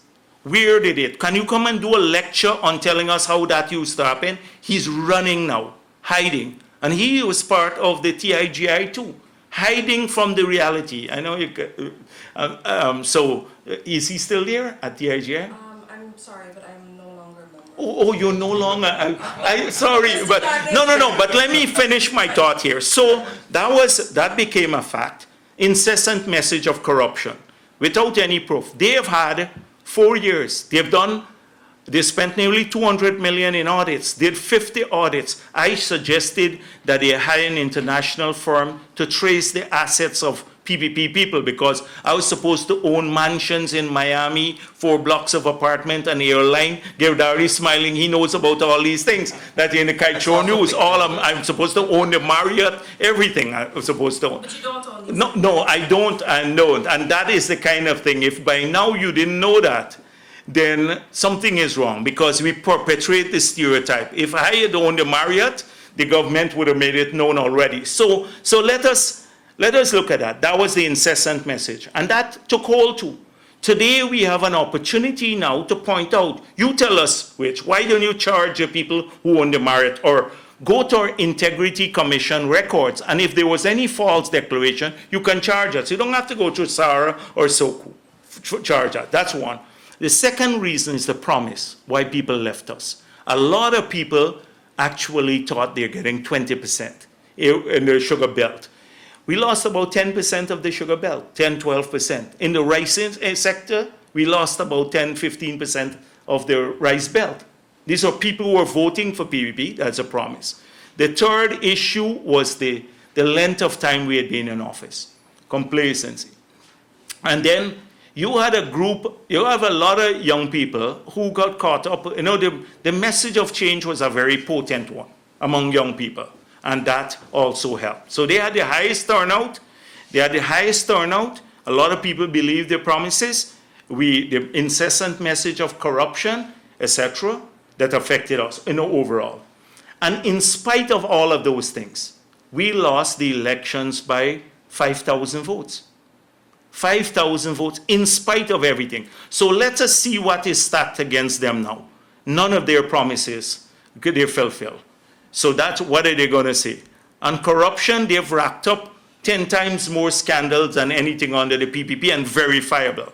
3, people have lost their jobs. There's no enthusiasm on the ground, even in APNU base, for the high turnout. So all of these things are work. The only thing they will come, they used to promise you're going to get wealthy with oil, but nobody buys that anymore. One thing, they're going to try to polarize the country by race. So I don't think it's the party that had a barrier among young people. In our party, look at our members of parliament. Well, I was in my 20s when I became a minister. Irfan Ali was in his 20s, and he became a minister. I became president at 35 years. Look at the difference between the two parties. You don't need to, young people, if they just look at this, and on the technical level too, all of our people are technically the young, but they're technically qualified. We have a ton of technically qualified people. Look at some of the fossils they have in the government there. Young people on the APNU side have no hope of breaking through that geriatric barrier. No hope of breaking through that geriatric barrier. So we have a track record among giving young people real opportunities. Real opportunities. So I just want to take us back. Earlier, you said a very powerful word, stereotypes. You were speaking about it in relation to, race-based, ethnic-based politics, right? So you connected the two. So my question is in your assessment, whether or not Guyana's politicians and other actors meant to do it, whether or not they meant to do it, do you believe that we've created a political system that is indeed based on race and ethnicity? The thing is that it's not a create. It serves some politicians well to speak publicly. They have two sets of messages. One is for the public domain, we love everyone. And then privately, in the unguarded moments, you have Avalda Lawrence, the chairman of the party. And that is the APNU. And so exactly what they did in the last elections. They say we are multi-ethnic. The PPP is not multi-ethnic. So they go to Barbies and say on the TV and on the Whisper campaign, the PPP is doing everything for Afro-Guyanese in Linden and in the hinterland, the Amerindian people, nothing for you, you're neglected. Look at the sugar, they're not giving you the big increase in sugar, etc. Then the same group, they would send another group, that's Ramchan and Nagamutu. Then they would send another group, the Trotman and probably Patterson, to go to Linden and say, oh, they're doing everything for the people in the sugar belt. And then they go to the Amerindian communities and say, the third message is they're not doing anything for you. They're just Indian and Afro-Guyanese they're looking after. We have one message across the country for everybody. Every week at my press conference, I say, we recognize the deficiency of the party. We know how it happened because of the stereotyping, but we need to work at getting more Afro-Guyanese into the PPP. And we're working hard to do that. And we're saying we recognize that. How will the PPP work on inclusivity? Because every single day through our policies, and it's happening. If you come to my office, you will see that. And you know the best thing that could have happened now is not the best thing, because our party people not like to hear that. But the loss in 2015, which was not loss, our elections petition is still there and has been heard. But being out of government has allowed people to compare. And we stack up well in the comparisons, because when they take away, it shows how elitist they are, which we knew they were, and how corrupt. So when they take away from 41 black families their land and give it to 2 persons, those people turned to the government. And the government said, no, we're not helping you. And they came to the PPP. And because we opposition for all of Guyana, regardless of you vote for us or not, we have a duty to represent people. We represented them. And every day we are working in Sophia, in South Georgetown. We're going to go with our manifesto and not say vote for us because of race or anything else. Here are the policies we're coming to you with. We want you to read our policies and support us. And we will implement them. We're giving you a guarantee. Not like this group. That's how we are working to win people. And it's growing more and more. And give us 5 years and you will see how the party itself is transformed. Because we made it clear, any government that we win will have to work for all Guyana. That's it. Not just, and even those who don't vote for us must have a stake in that future. Thank you. Mm-hmm. We will continue with the line of questioning with the leader of the opposition in just a short while. Stay tuned to Kaieteur Radio, 99.1, 99.5 FM. Kaieteur Radio, 99.1, 99.5 FM. That's 99.1 in Essequibo and Georgetown, and 99.5 in Barbies. This is a special political program with the leader of the opposition, Dr. Bharrat Jagdeo. Gregory, that is Leonard Gildari, and Sarah Bharrat are the panelists. I am the moderator. My name is Wendell Badri. Leonard. Mr. Jagdeo, there's a recent poll from a Trinidad forum which suggests that the PPP's presidential candidate there, Finale, is not so popular compared to Dr. Frank Anthony and Adam Nandlag. The same poll suggests the coalition would rather fancy the chances against Mr. Ali. My question to you, Mr. Jagdeo, did the PPP err with Finale? Well, that same poll, if that's the one you're referring to, I think the gentleman had a very difficult time saying about who commissioned the poll and his polling methods. And therefore, I wouldn't put it past the APNU and some of the PPP haters to commission their own polls to create dissent in the ranks of the PPP. Now, the fact is that Anil Nandalal is still part of the PPP. Frank Anthony is part of the PPP. I'm part of the PPP, and Air Finale is heading our team. And the fact is that we are going to the elections with a PPP program, and Air Finale, as a presidential candidate, has made it clear that's the program he's implementing, the promises we're making. So, and this followed, the choice of the candidate followed a democratic process. It wasn't closed by any standard. Air Finale got 24 of the 35 votes at the Central Committee of the party. Now, the thing is that I'm wondering what polling methods they're using. Because you have a president who broke every single promise that he made in 2015. He has refused, he's gone out on the ground to meet people. He refuses to engage in the media. He has blundered over almost every single thing. He has squandered some of the biggest opportunities that we've had, like the oil and gas sector and the contract that they signed. He's condoned in fact, he presides over the most corrupt government in our entire history and proven by independent sources that I mentioned earlier in the program. And you're comparing that with Irfan Ali, who is 38 years old, who has traveled around this country in the period since he was named the candidate to now. He has done more travels and met more people across Guyana than Granger has done, the caretaker president has done in the past 4.5 years. Secondly, he has had a history of achievement. If you look at the numbers in housing, Irfan Ali on the PPP side is he answers for economic issues in the parliament. He's our economic spokesperson. The biggest challenges of Guyana challenge of Guyana in the future will be an economic one. How do we put those people who have lost their job back to work? And how do we create new jobs for the people who are coming out, the young kids who are coming out? How do we integrate oil money in a manner that works for our people, for the better education, healthcare, infrastructure, etc., without harming the economy? Because if you integrate it in a haphazard way, you create the Dutch disease, the change in relative prices. Of all the candidates, of all the people, Irfan Ali, because of his training and because he answers in Parliament for economic issues, better understand the language of the economy. So that's a strong point for him. Young man who's worked hard, he has a strong knowledge of economics.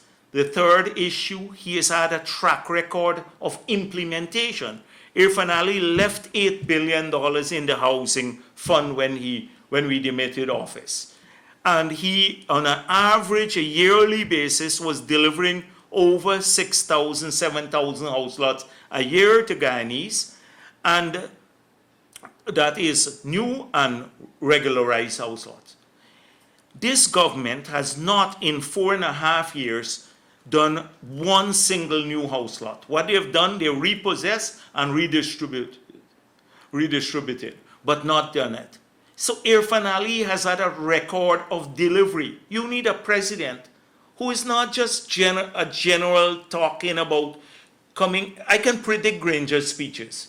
If he comes here, I'll tell you what he'll talk about. Green economy, value added, some nonsense about, sovereignty, etc. Irfan Ali, when he comes to that office, comes with a project experience. He thinks, how am I going to get more house lots to people? How am I going to get more jobs in the economy? How am I going to manage this? How am I going to get back the water subsidy to the pensioners? That's the choice you have here between a young man who has that vision, who wants to work for the future, a young man who will not try to shut down the country at 2 a.m. in the morning because he wants to sleep, and or somebody disturbing him at State House.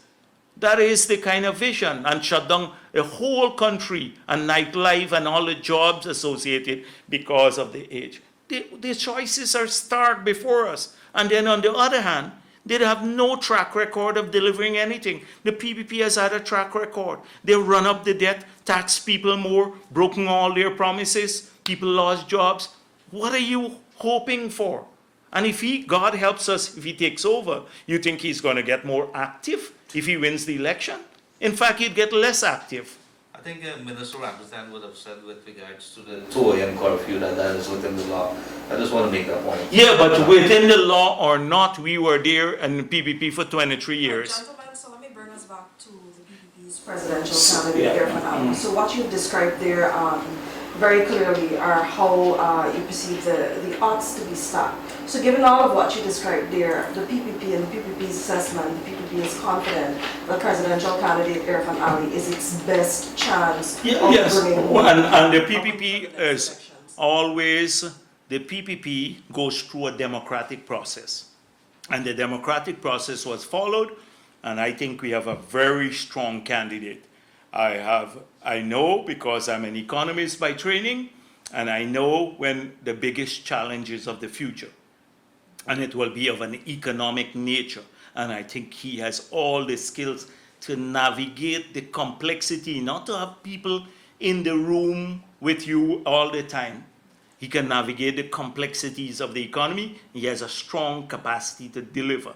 Those are important things for us. As PPPs, as your party's executive committee, have you been hearing any feedback from your grassroots supporters, your core base, to suggest that there are some, feeling misconceptions? No. The thing is that our supporters understand that we are going with this, with a PPP program. When I was selected, maybe there were lots of people who had misgivings. Lots of people might have had misgivings about me too.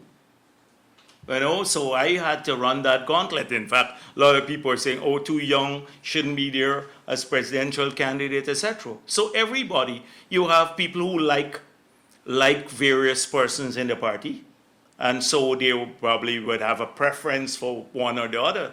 But every person has people who like them. But the democratic process has worked, and this is a party team, and I believe an extremely strong candidate in terms of what we have to do. It's not just about pretty faces and going and driving down with a convoy of 15 vehicles, or appearing with all green flags everywhere, or putting up your presidential standard like what Granger flew over the Amerindian activity. I haven't even developed a presidential standard, and I've been so many years in president. And that is what Irfan Ali is now about. It's about delivery, and that's where we are confident. You have had 4 years to think about it, Mr. Jagdeo. Let's assume the PPP enters office again. What position would you be taking in the new PPP government? Well, that's yet to be determined, but let me make it clear. And without any, I'm not going to be coy about this or modest. I'm General Secretary of the party, and I will be part of the government. And my job is for the thousands of people who come every day to that office to see me, I look them in the faces and say to them, we will look after your interests, particularly poor people, people of every race, people who don't support us even. And my job is to ensure we deliver. We don't disappoint those people. That is it. Your preference, what position? No, I don't have a preference. That's premature for me. I've been president. I'm not looking for position. I'm looking for the program to be implemented. I've been president of Ghana for many, many, many years. Positions don't bring any great attraction to me. It is just, we got to get this done for people, the thousands of people, because we have an opportunity now for transformational things. And I am sure, because a lot of people play this, you would undermine the president, or that's what they used to say about Ramatar. And to tell you the truth, when I left in 2011, I did not really, although people said I was pulling strings, etc., I made a clean break. I'll come back, I'd speak my mind at the executive of the party, and I will come back at budget time, because to help craft the budget and the policies. But between that, I played very little role in the government. This time around, I'm taking a different tack. I want to be there to ensure we deliver. Everything you see in our manifesto, we're costing it to make sure we deliver. The thousands of people who don't have jobs or lost their jobs can rely on us. And the pensioners who now have to get a water bill for $40,000 when it was free in the past, I want to make sure that the first month we get back in office, we actually do that and get back the money to the school kids. That's my job. So I'm not gonna, they try to make it look, Dan, you're gonna undermine the president. I don't think we have an issue like that in the PPP. people have already accepted it. Had you not returned in 2015, Mr. Jagdeo, what do you believe would have happened, or what would have been the state of the PPP party in opposition? It's very arrogant for me to think. I think the party would have risen to the challenge and stuff. My role as a member of the party, when I was asked by the comrades, I made a serious assessment. I was really done with politics. I started a career in the international arena. It was starting to become very lucrative outside of the pro bono work that I was doing, but it was starting to get very, very lucrative. I had to give up all of that. And even now, I don't get paid as general secretary of the party or the leader of the opposition. I still get my pension, and it's not like the Kaieteur News used to say, it's not $3 million a month, and I don't get a cent more than Donna Ramatar gets or Sam Hines. It's the same pension. And by the way, I don't have dogs.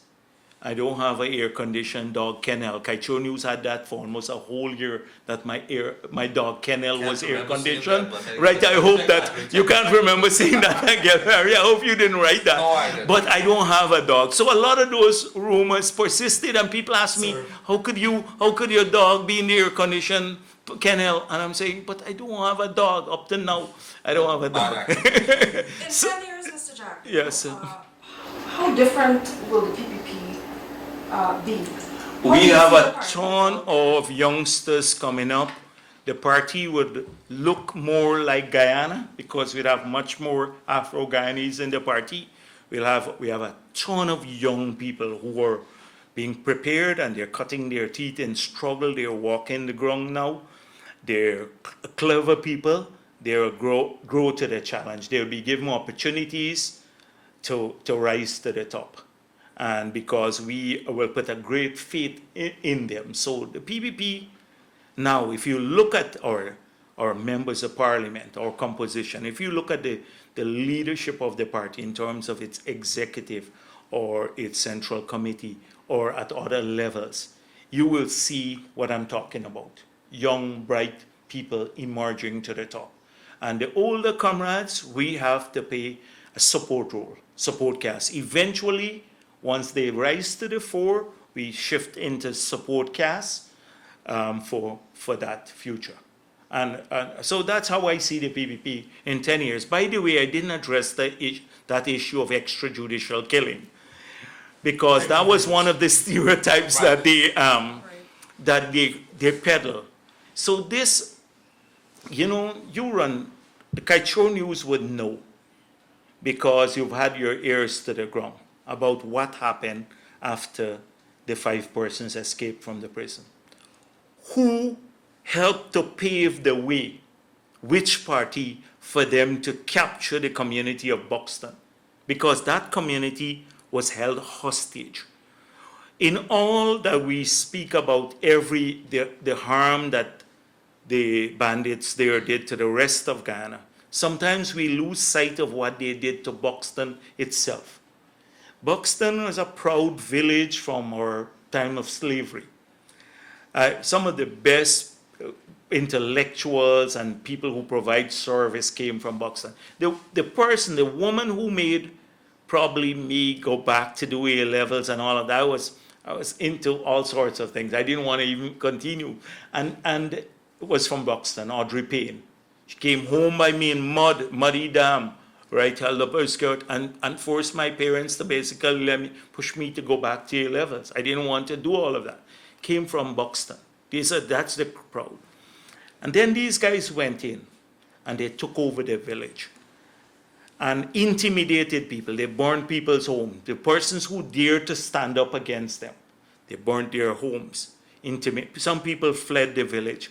People stopped going into the village, so the businesses died. And tons of girls were raped in that village. Raped because the gunmen just held them. And so often we don't look at the harm that was done there. And who helped it? Who are the people in Kaieteur here? As Freddie Kisoon and as UC Kwayana. about who the people from went there to meet with those bandits and say to the people they're fighting a political cause. And so we know that. That's why we have and that led to, the murderous rampage across Guyana, wanton killing of people, etc. And so we don't have a problem with an inquiry. In fact, I said that we welcome an inquiry into the entire period, from the escape to when they were apprehended or killed. Let us do a complete thing. I said, why don't we hire an international body to do this? Not Truckman's father, because you know what kind of report he will do. So I said, let's work together on the terms of reference, because then we can have a truly bipartisan approach to the matter. Granger refused to do that, the caretaker president Granger, because he knew what was going to come out of it, and he was dissuaded from it, what would come out. And it would implicate many of those people who now sit in office, many of them who became lawyers for the bandits, or who were carrying in supplies for them, or who helped with the guns, broker the guns to come in.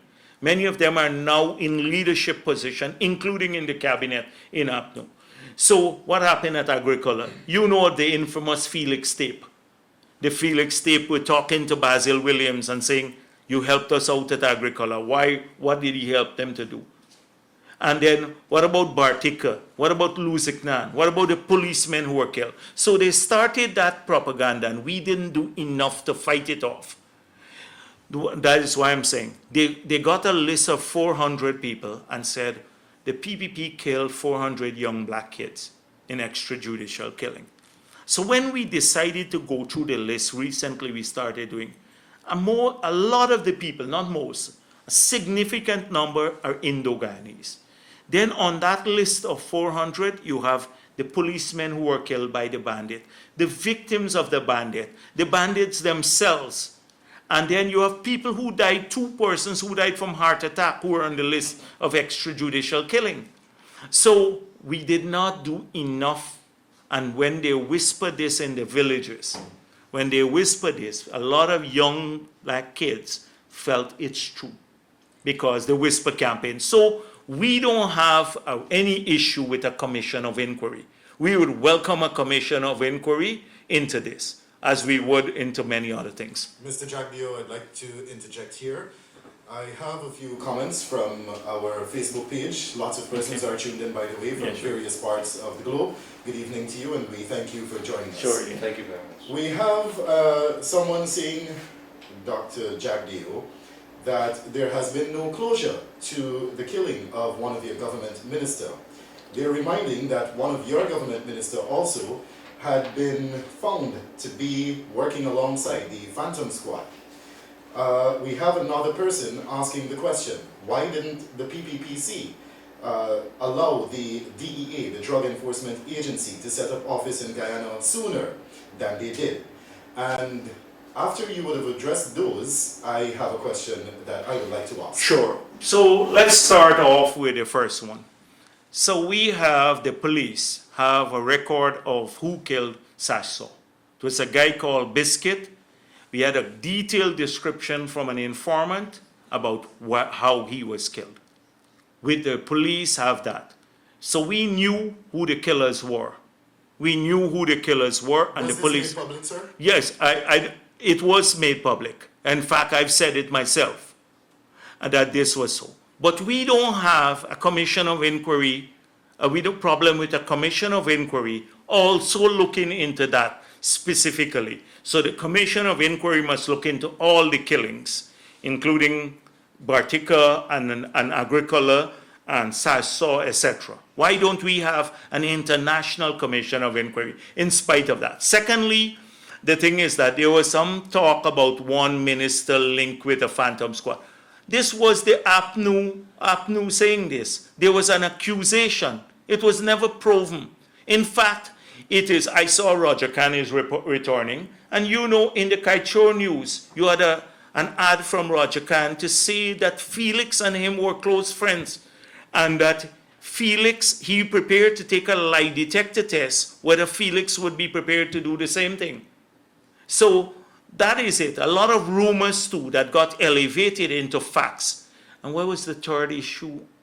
Okay, so they're saying that one of Oh, the government DA. is- Yes, the DA. And let me tell you something. The DA, we invited in the DA several times, and you can look at it. I went to the U.S. government and asked the U.S. government to polygraph every member of CANU. And I'm saying this now. Every member of CANU and the police anti-narcotics unit. You know what they said to me? They said to me that it's too expensive.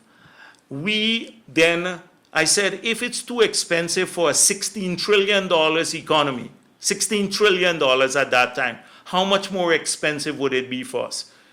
What happened? I said, all right, give me a name. They gave us a name for someone from Miami. We brought in this guy. We polygraphed all the members of CANU and the police anti-narcotic squad. And every single member who failed the polygraph test, and they were asked questions, do you have connection with a drug dealer, etc. They were all fired. People don't remember that too. And so a lot of this gaffe about DA not coming, etc. Now we have a rush now because we're oil company. Everybody wants to come here now, or oil country. But in that period, we sought DA presence here in Guyana. And it was always an excuse why the funding issues, etc. We have a presence in Trinidad already. But on the matter of helping with the polygraph, we set up CANU. We polygraphed them. We fired every member who failed the polygraph test from CANU, including from the police anti-narcotic unit. And we did it twice. Sir, a question that I'd like to pitch to you now is something that you mentioned a short while earlier, and that has to do with the Marriott Hotel. Yes. You mentioned it is one of the most profitable in this hemisphere. Yeah. But yet we don't know who the players are, who is involved in the Marriott. But for you to ask me that now, that is, I don't know, I don't want to accuse you personally, but this is tremendous ignorance for people who write that, send that in. The government owns 100% of the Marriott. 100%. There's no other player except the government of Guyana. 100% owned by the government of Guyana. What is this? And at this stage, not even they dispute this, and people asking that question. It shows how long stereotypes persist in people here. Because one time it was me who owned it, it was Ramrup who owned it, somebody else. 100% of the Marriott is owned. 100% of the shares of the Marriott owned by the government of Guyana, our people. And if we were to track this down, sir, we would find this to be absolutely correct. And that is something, I'm saying this on the air, so you think I would come here and say that on the air if you have the whole government apparatus only waiting for Jagdeo to say something not true. They have their accounts, they know what the share certificates are, they know everything. You think they wouldn't have already said that Jagdeo owns this or X person owns it? In 5 years when they're clutching at straws, 100% is owned by the government of Guyana. And they blundered too, because the loan, against part of the loan that was used to build the Marriott, this Jordan took it and made it part of the treasury, gave a guarantee.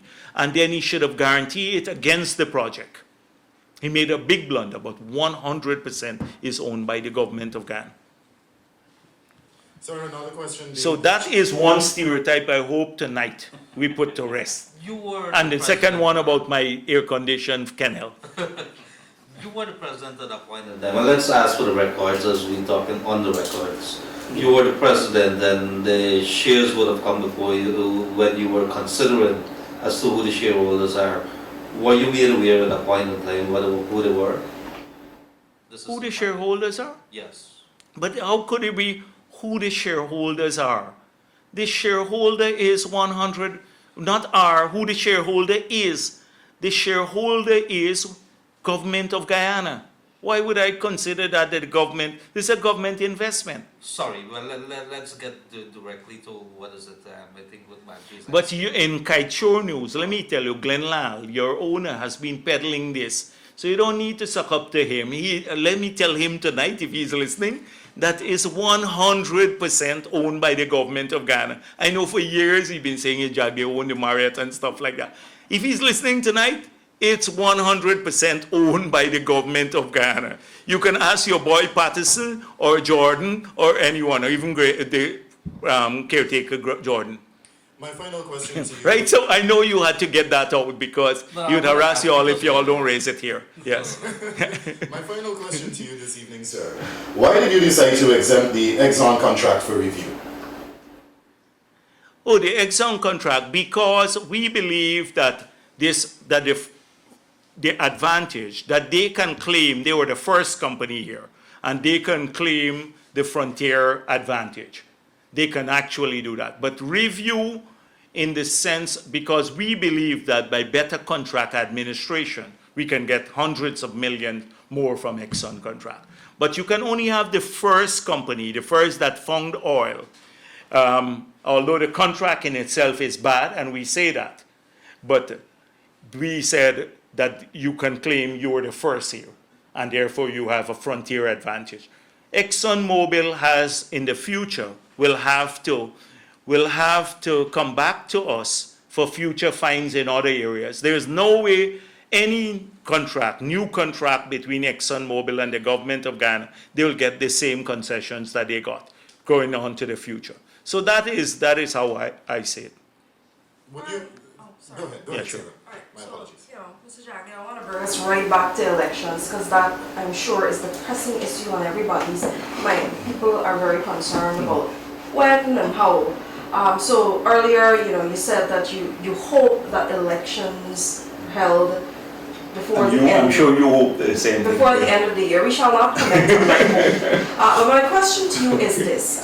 There has been a lot of public commentary on this, and given all those stereotypes we spoke about, particularly stereotypes connected to race, if there's a PPP win at the next elections, and do you feel that there will be an acceptance of that result? And do you, in your assessment, could this situation, is it charged enough to lead to post-elections violence? Well, the thing is that some people say that to me, would APNU accept the results if they lose? And I'd say, so the PPP must go to the elections to lose it to ensure that, to appease APNU. APNU, so we must lose the elections, but just because of fear that if we win, APNU will protest and create violence. Let me give you APNU, this is their track record. When the gap was 30,000 votes between the PPP and APNU, they never accepted the results. They never accepted. That's the nature of the party.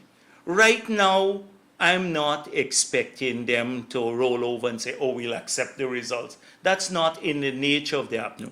But their capacity to mislead people to bring them on the street has been severely diminished because of the lies they told. So when they went and said 8,000 people will come out in front of the parliament on the day of the no confidence motion, and they sent buses all around, I saw them panicking outside when 100 people showed up.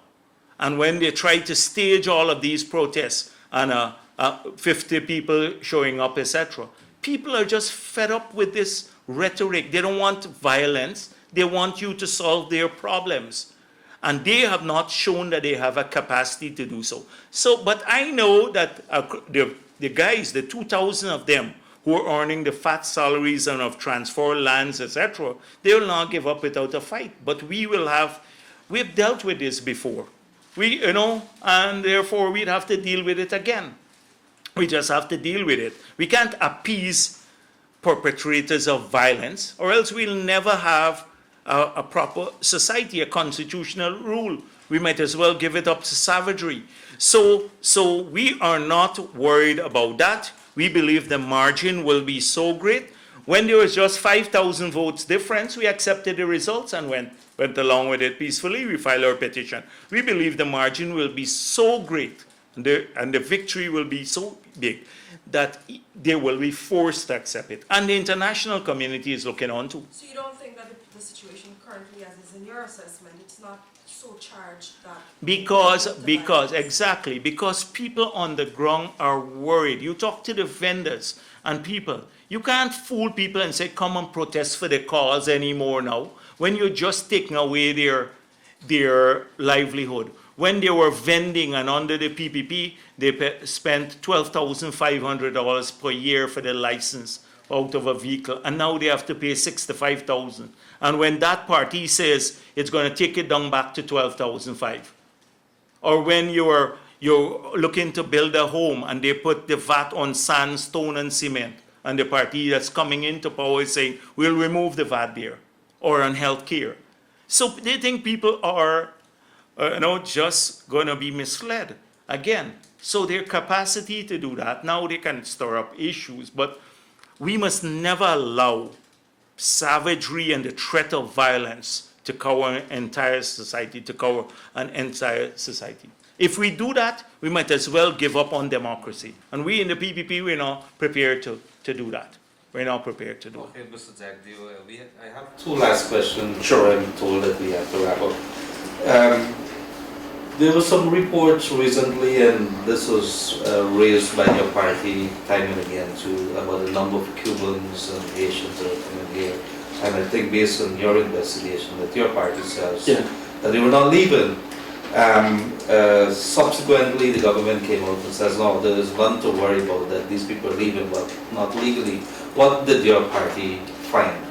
So when we started off, we said there are two things, because this issue has not been new. We've been at this for the last 2.5 years. We raised this in the Parliamentary Committee on Foreign Affairs. And even then when we got the answers, we started raising some critical issues, because people are facilitated in the country. Now, Haitians have a right, like anyone else, to come to Ghana. Let me make that clear.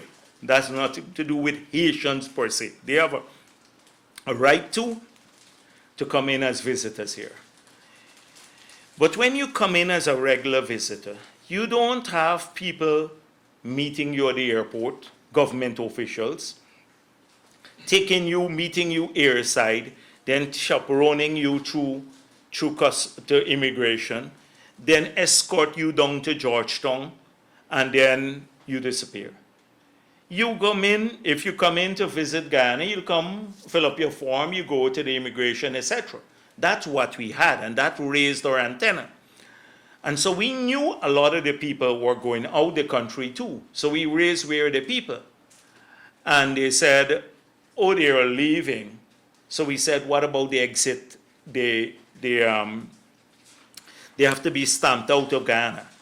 And we're not getting any help.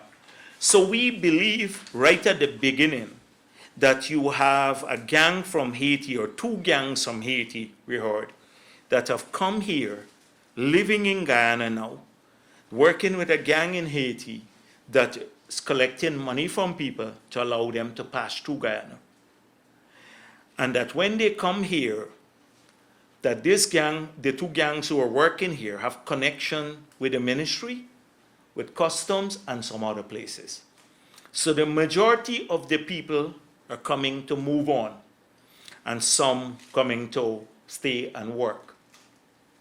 So those who are staying and working, they get from the Ministry of the Presidency and other places, they get a letter written to people, employers, as well as they get from the GRO a TIN certificate. And so they stay on and work. But the majority of the people now are smuggled through the country. Now, if the government is not concerned about this, they talk a lot about, people, trafficking in persons. But here, right before your eyes, is a ring of people that are operating in the open with the help of government to smuggle people through our borders without it being recorded. That alone should cause major concerns for Guyanese, because we don't know what happens to the people. I've seen some really bad cases where kids all our police together or shuttled to the border together, reminiscent of what's happening on the Mexican border.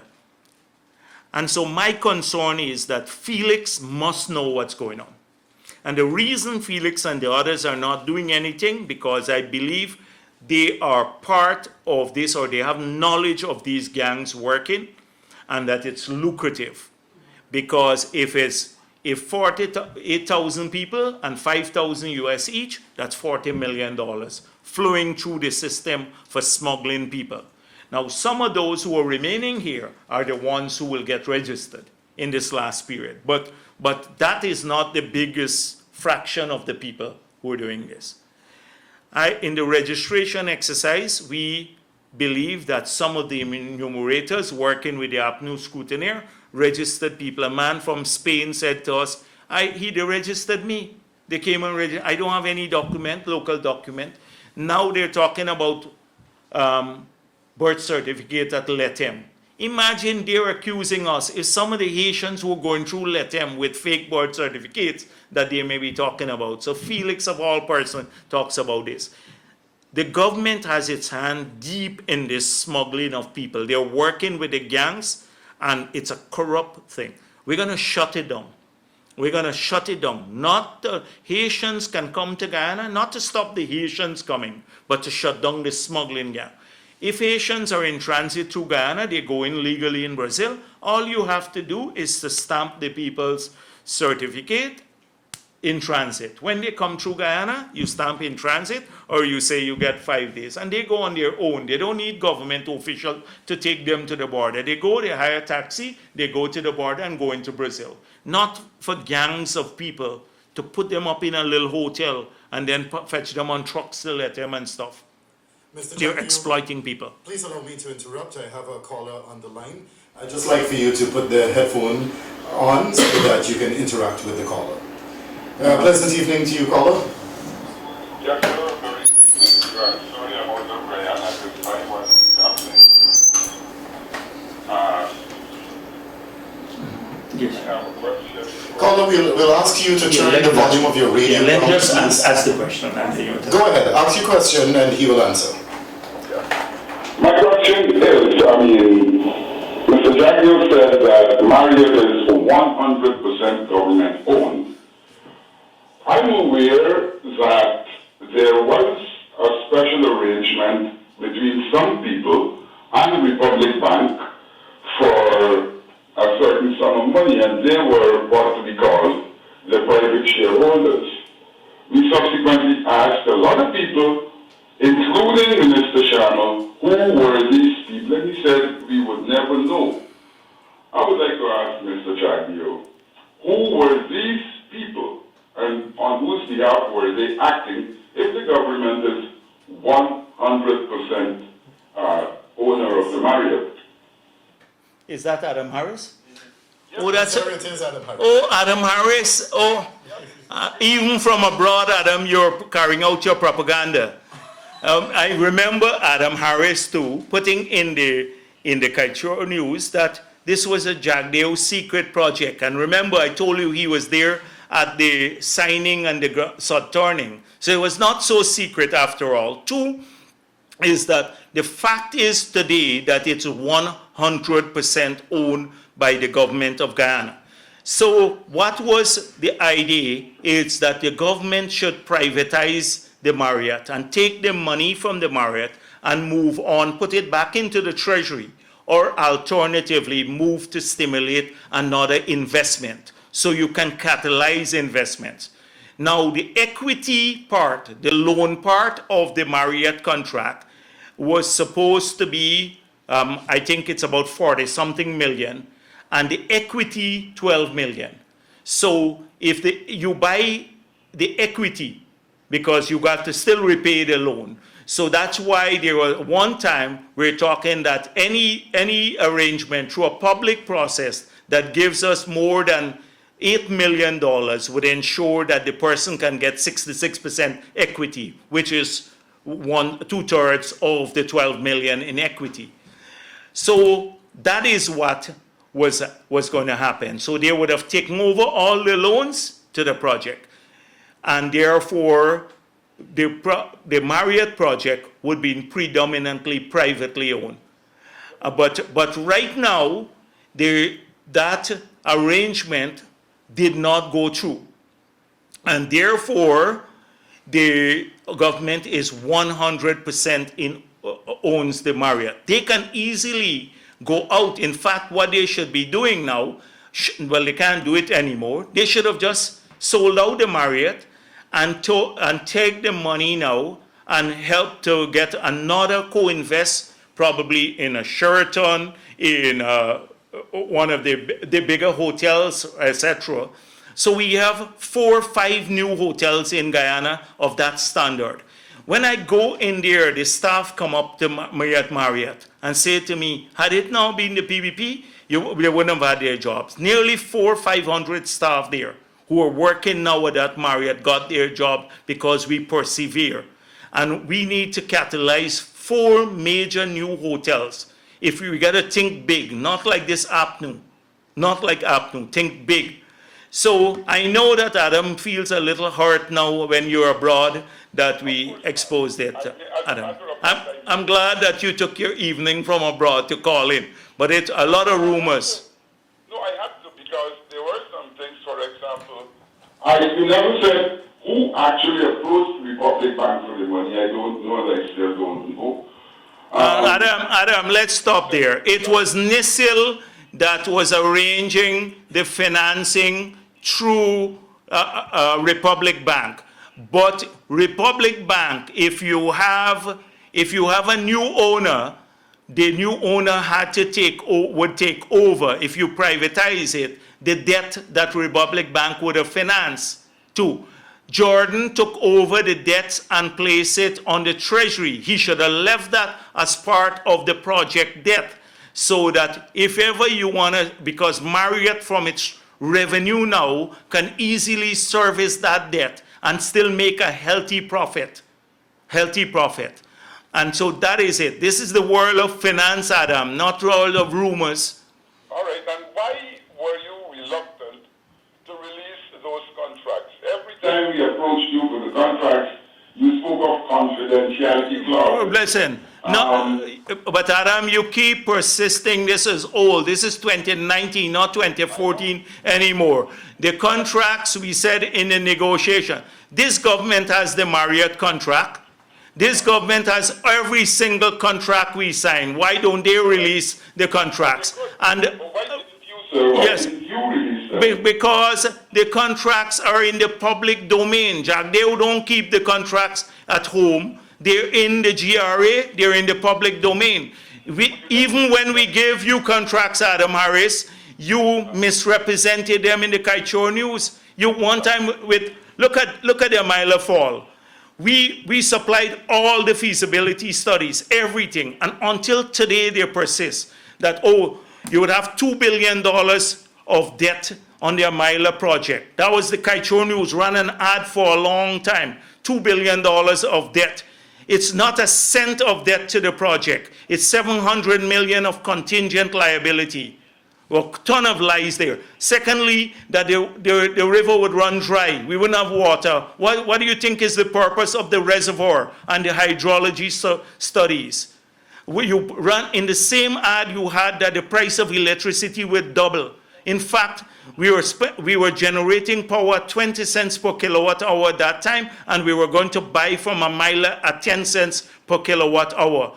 You would have had $800 million of investments, most of it private, 2 percentage points added to GDP in its construction phase.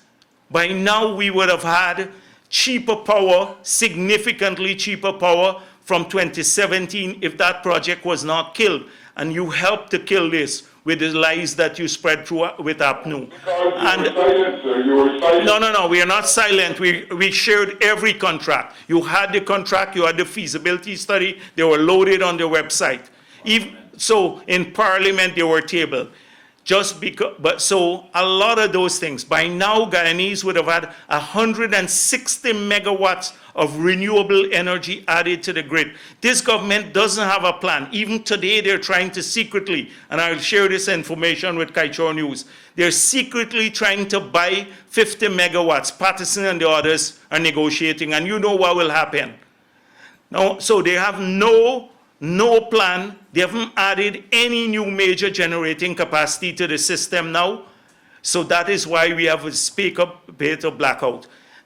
Today, I'm glad that I'm here on this radio so we can put some of these things to rest now so that we can go forward in a factual way. We got to put the past behind us and look to the future, but we have a duty now to ensure that we research things before we publish them, because you can harm the country and misrepresent a lot of things. Adam, was it you who wrote about my dog kennel? Me, I don't remember you having that. Okay, all right. Okay, all right. It's all you. All right, thanks. I hope you'll come back and then Yes, come yeah, back. definitely. All right. All right. Continue with the voice. All right, thanks. Okay. All right. All right, so that was Editor-in-Chief of Kaieteur News, Mr. Adam Harris, joining us on the line there. And I believe that we are getting down to crunch time, where we're getting ready to wrap up things for this evening. So I'll hand the baton over back to Leonard and Sarah. All right, let me ask one last question. What is it exactly, or why is it that the PPP is objecting to the merger of those households stated to the National Register? Okay, this is, so the data collected, whether it's 380,000 or 300,000, includes the majority, 98% of them are people who were registered before. So, as the Chief Justice ruled, you can't remove their names from the register. So re-registering them was a waste of time because their names can't be removed. So really, of the 300 and something thousand, you have to get about 2,000-3,000, find out who are the 2,000 or 3,000 people who are new registrants. Only those could go over to the database, because if you merge the others, you will have a person's name twice on the database. So what are the problems with merging the entire thing? So you develop a software now that can read new names, right? New names, which will take time. You then have these forms, 300,000 whatever forms. You have to now input all of these, which will take a long time to input them. Then if you make an error in the registration or the inputting of the form, say Sarah is spelled with an H rather than S-A-R-A, the database will read that as a new person. So you get Sarah being merged onto the verified database, and so you have duplication. It's the same person. So, and then the overall data there on this, the 300 and something thousand, is not verified because there was no PPP scrutineer. So you could put in like the guy who I told you, the Spanish guy, he is new, so he goes across there because we were not verifying this. So our argument, it's easy to take the 300 and something thousand names, just to find the new ones. Why not restart, go to claims and objection now, immediately, and follow what APNU now admitted that you can get registered there. We have 20 registration divisions. So if you have 2,000 people, all you need in a whole registration division is to re-register 100 persons, you know, of the 2,000, say divide equally, and then you can have elections within 2-3 months. Rather than try to merge a contaminated database to be created with the verified NRR. So the reason they're hanging on to this merger makes me suspicious that they've done some illegalities there. So they want because when you go to claims and objection now to register, at that level, you got to come in on your own. You got to be present, and people have to come and visit your homes, and there'll be scrutineers from all the parties, and they register. not so new. If you go as somebody from Spain or some other country registering, or Cuba, the person wouldn't show up back.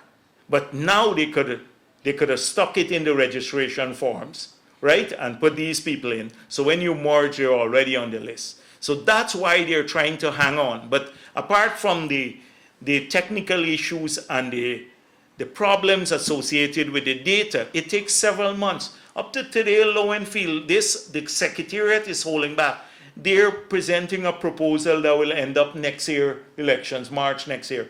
It's ridiculous. They're just hanging on. And every time you try to get any technical work done in the Secretariat, they're slowing things down there, apart from the new commissioner. So that's the problem we have with the database. It creates issues. They're hoping they see the writing on the wall. They know what is happening on the ground. People now responding to them. In the meantime, what they're doing, they're hoping James Bond running around trying to stir up racism. They run around the country making new promises. Granger meeting with the GMSC. Suddenly he meeting for years. He couldn't meet them. Meeting with the miners, trying to make new sets of promises. That's what they are doing, buying a little bit more time, hoping that they can change their fortunes. The reason why I raised that question, somebody had asked it and they were a little confused. I want to bring some clarity to it. The same verification process is going to be used for the claims and objection period. It's supposed to be used in the, let's say you merge in the house. I think they were saying that it's the same thing, which takes it. Yes, but no. If you merge now, if you merge the two databases, remember we don't know, the new names only go across. But these are unverified names gathered through an unscrutinized process, the house to house, goes across into the NRR, contaminating the database. If you go to claims and objection, the same names can reappear and re-registered. They say 2,000 new people. But when they come in, they will be in front of every scrutineer from all the parties, and then you have to verify this through a house-to-house visit for all the new registrants before their names get onto the NRR.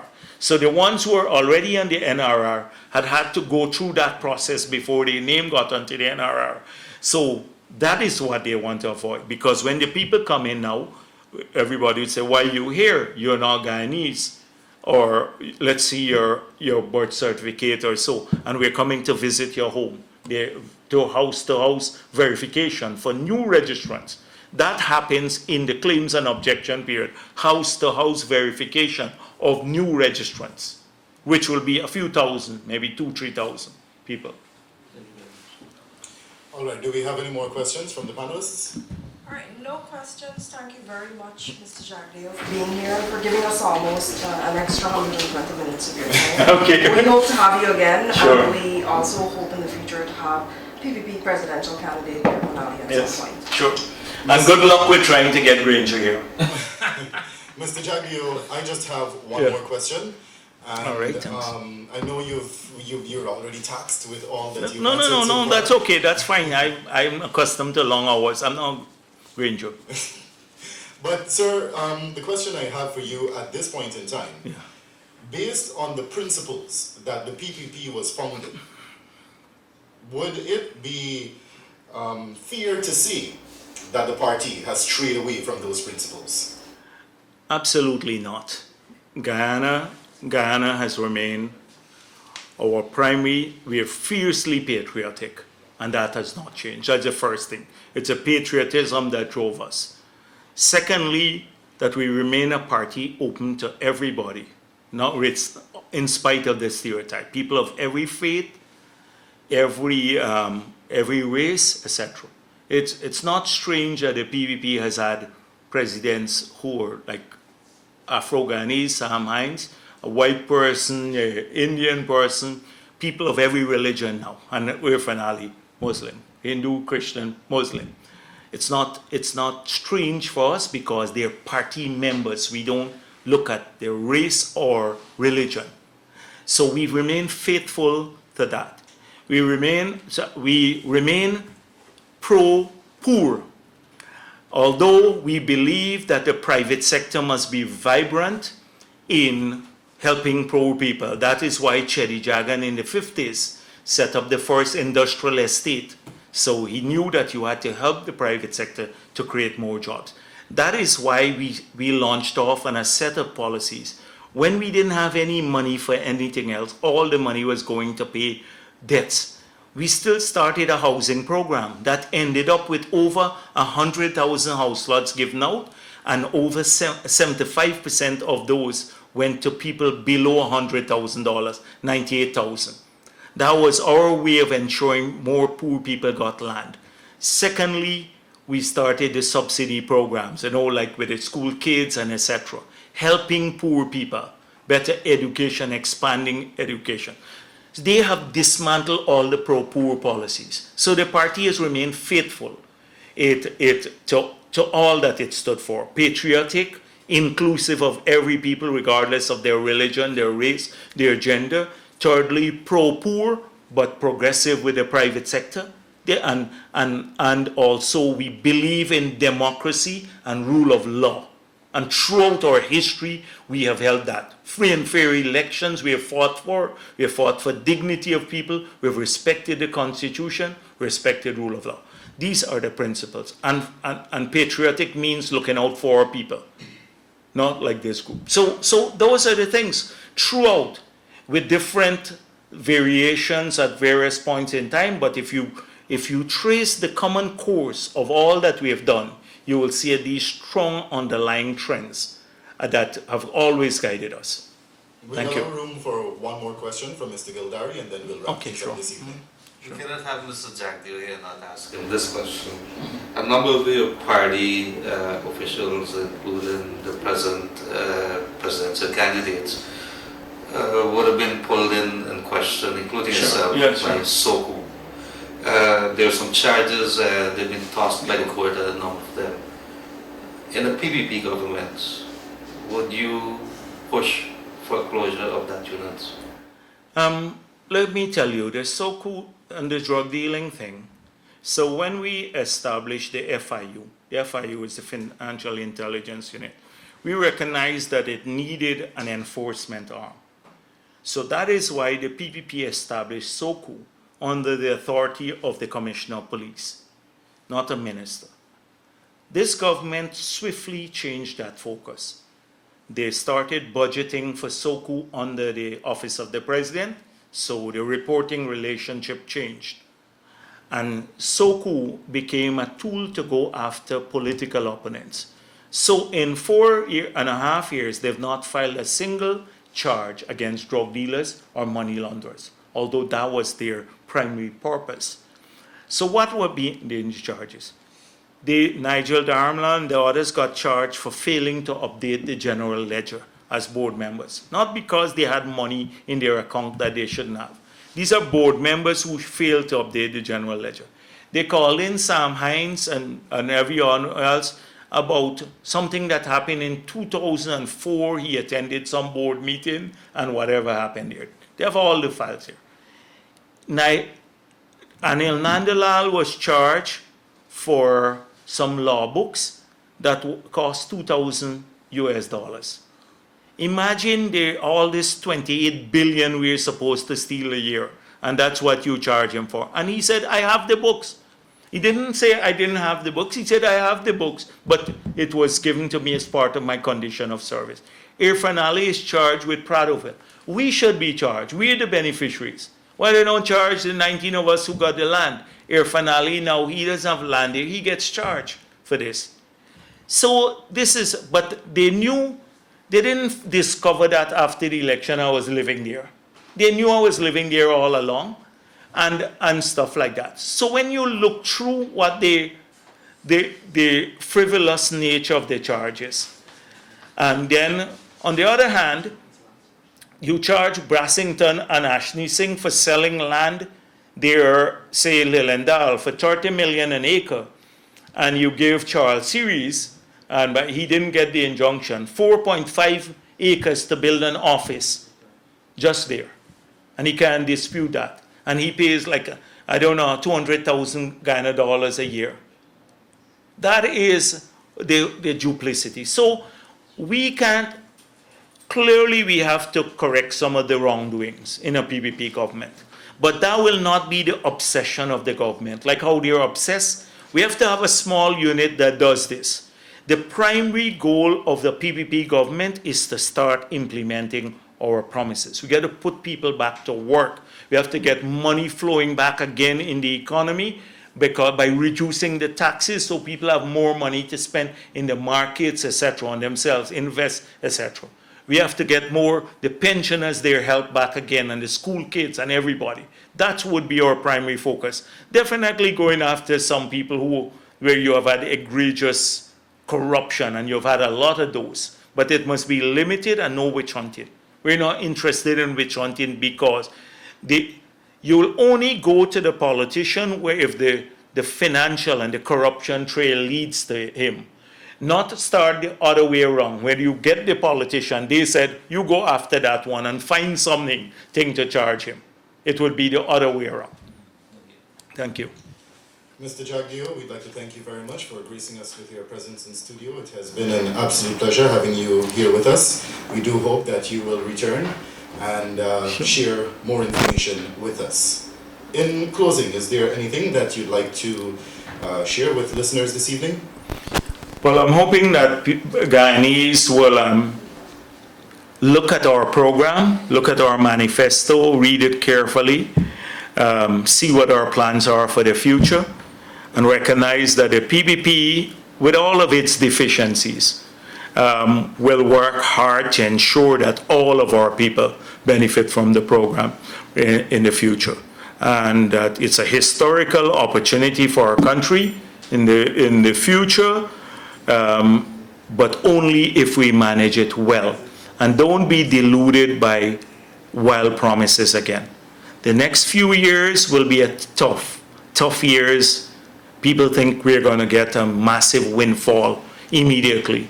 On the oil and gas sector, you're not going to get a lot of money until, given the agreements they sign, till you get up to maybe 2024 or so. So it'll be tough years, but we have the experience, we have the right focus, we have the policies in place, and I want to urge you to read the PPP program. And we're doing this for all of Ghana. We hope also that the civil society will step up and take a stand, and that the newspapers and other media outfit will move away from sensationalizing, and they will assess people's policies on the basis of analysis, and that they will track down and basically distill rumors from facts, because we were hurt tremendously by facts or rumors being peddled as facts. So I hope that will happen. That's the environment in the future. We're not going to make any accusation against them unless we have facts. Like we've said, you collected $9,000 from a Chinese company, Patterson, in your private account.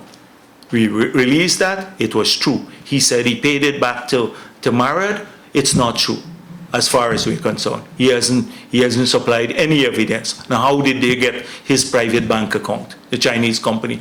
And so that kind of thing. We don't just say, generally Patterson collecting money. We give the instance, the date, and everything else that he collected the money. So this sort of thing. So once again, I hope that people will look at that and look at what we stand for. Thank you very much, sir. Sarah, Leonard, any closing remarks from you? Yes, I want to thank the listeners, and I know that we would have gotten a lot of people from Miami and New York and Barbies all over the place. Thank you very much, and I want to thank Mr. Jagdeo. At first, Brett, when we called him, and he says yes right away. We want to thank you.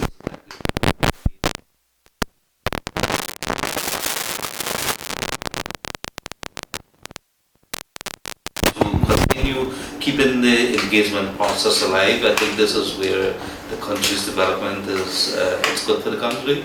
And so thank you very much and good night. Sarah? Thank you very much for listening, everyone, and I just want to remind you that if you have any feedback on how we can make these engagements better, please do let us know. We're open to feedback. And Mr. Jagdeo, thank you again for having a very hard talk with us. All right. Thank you.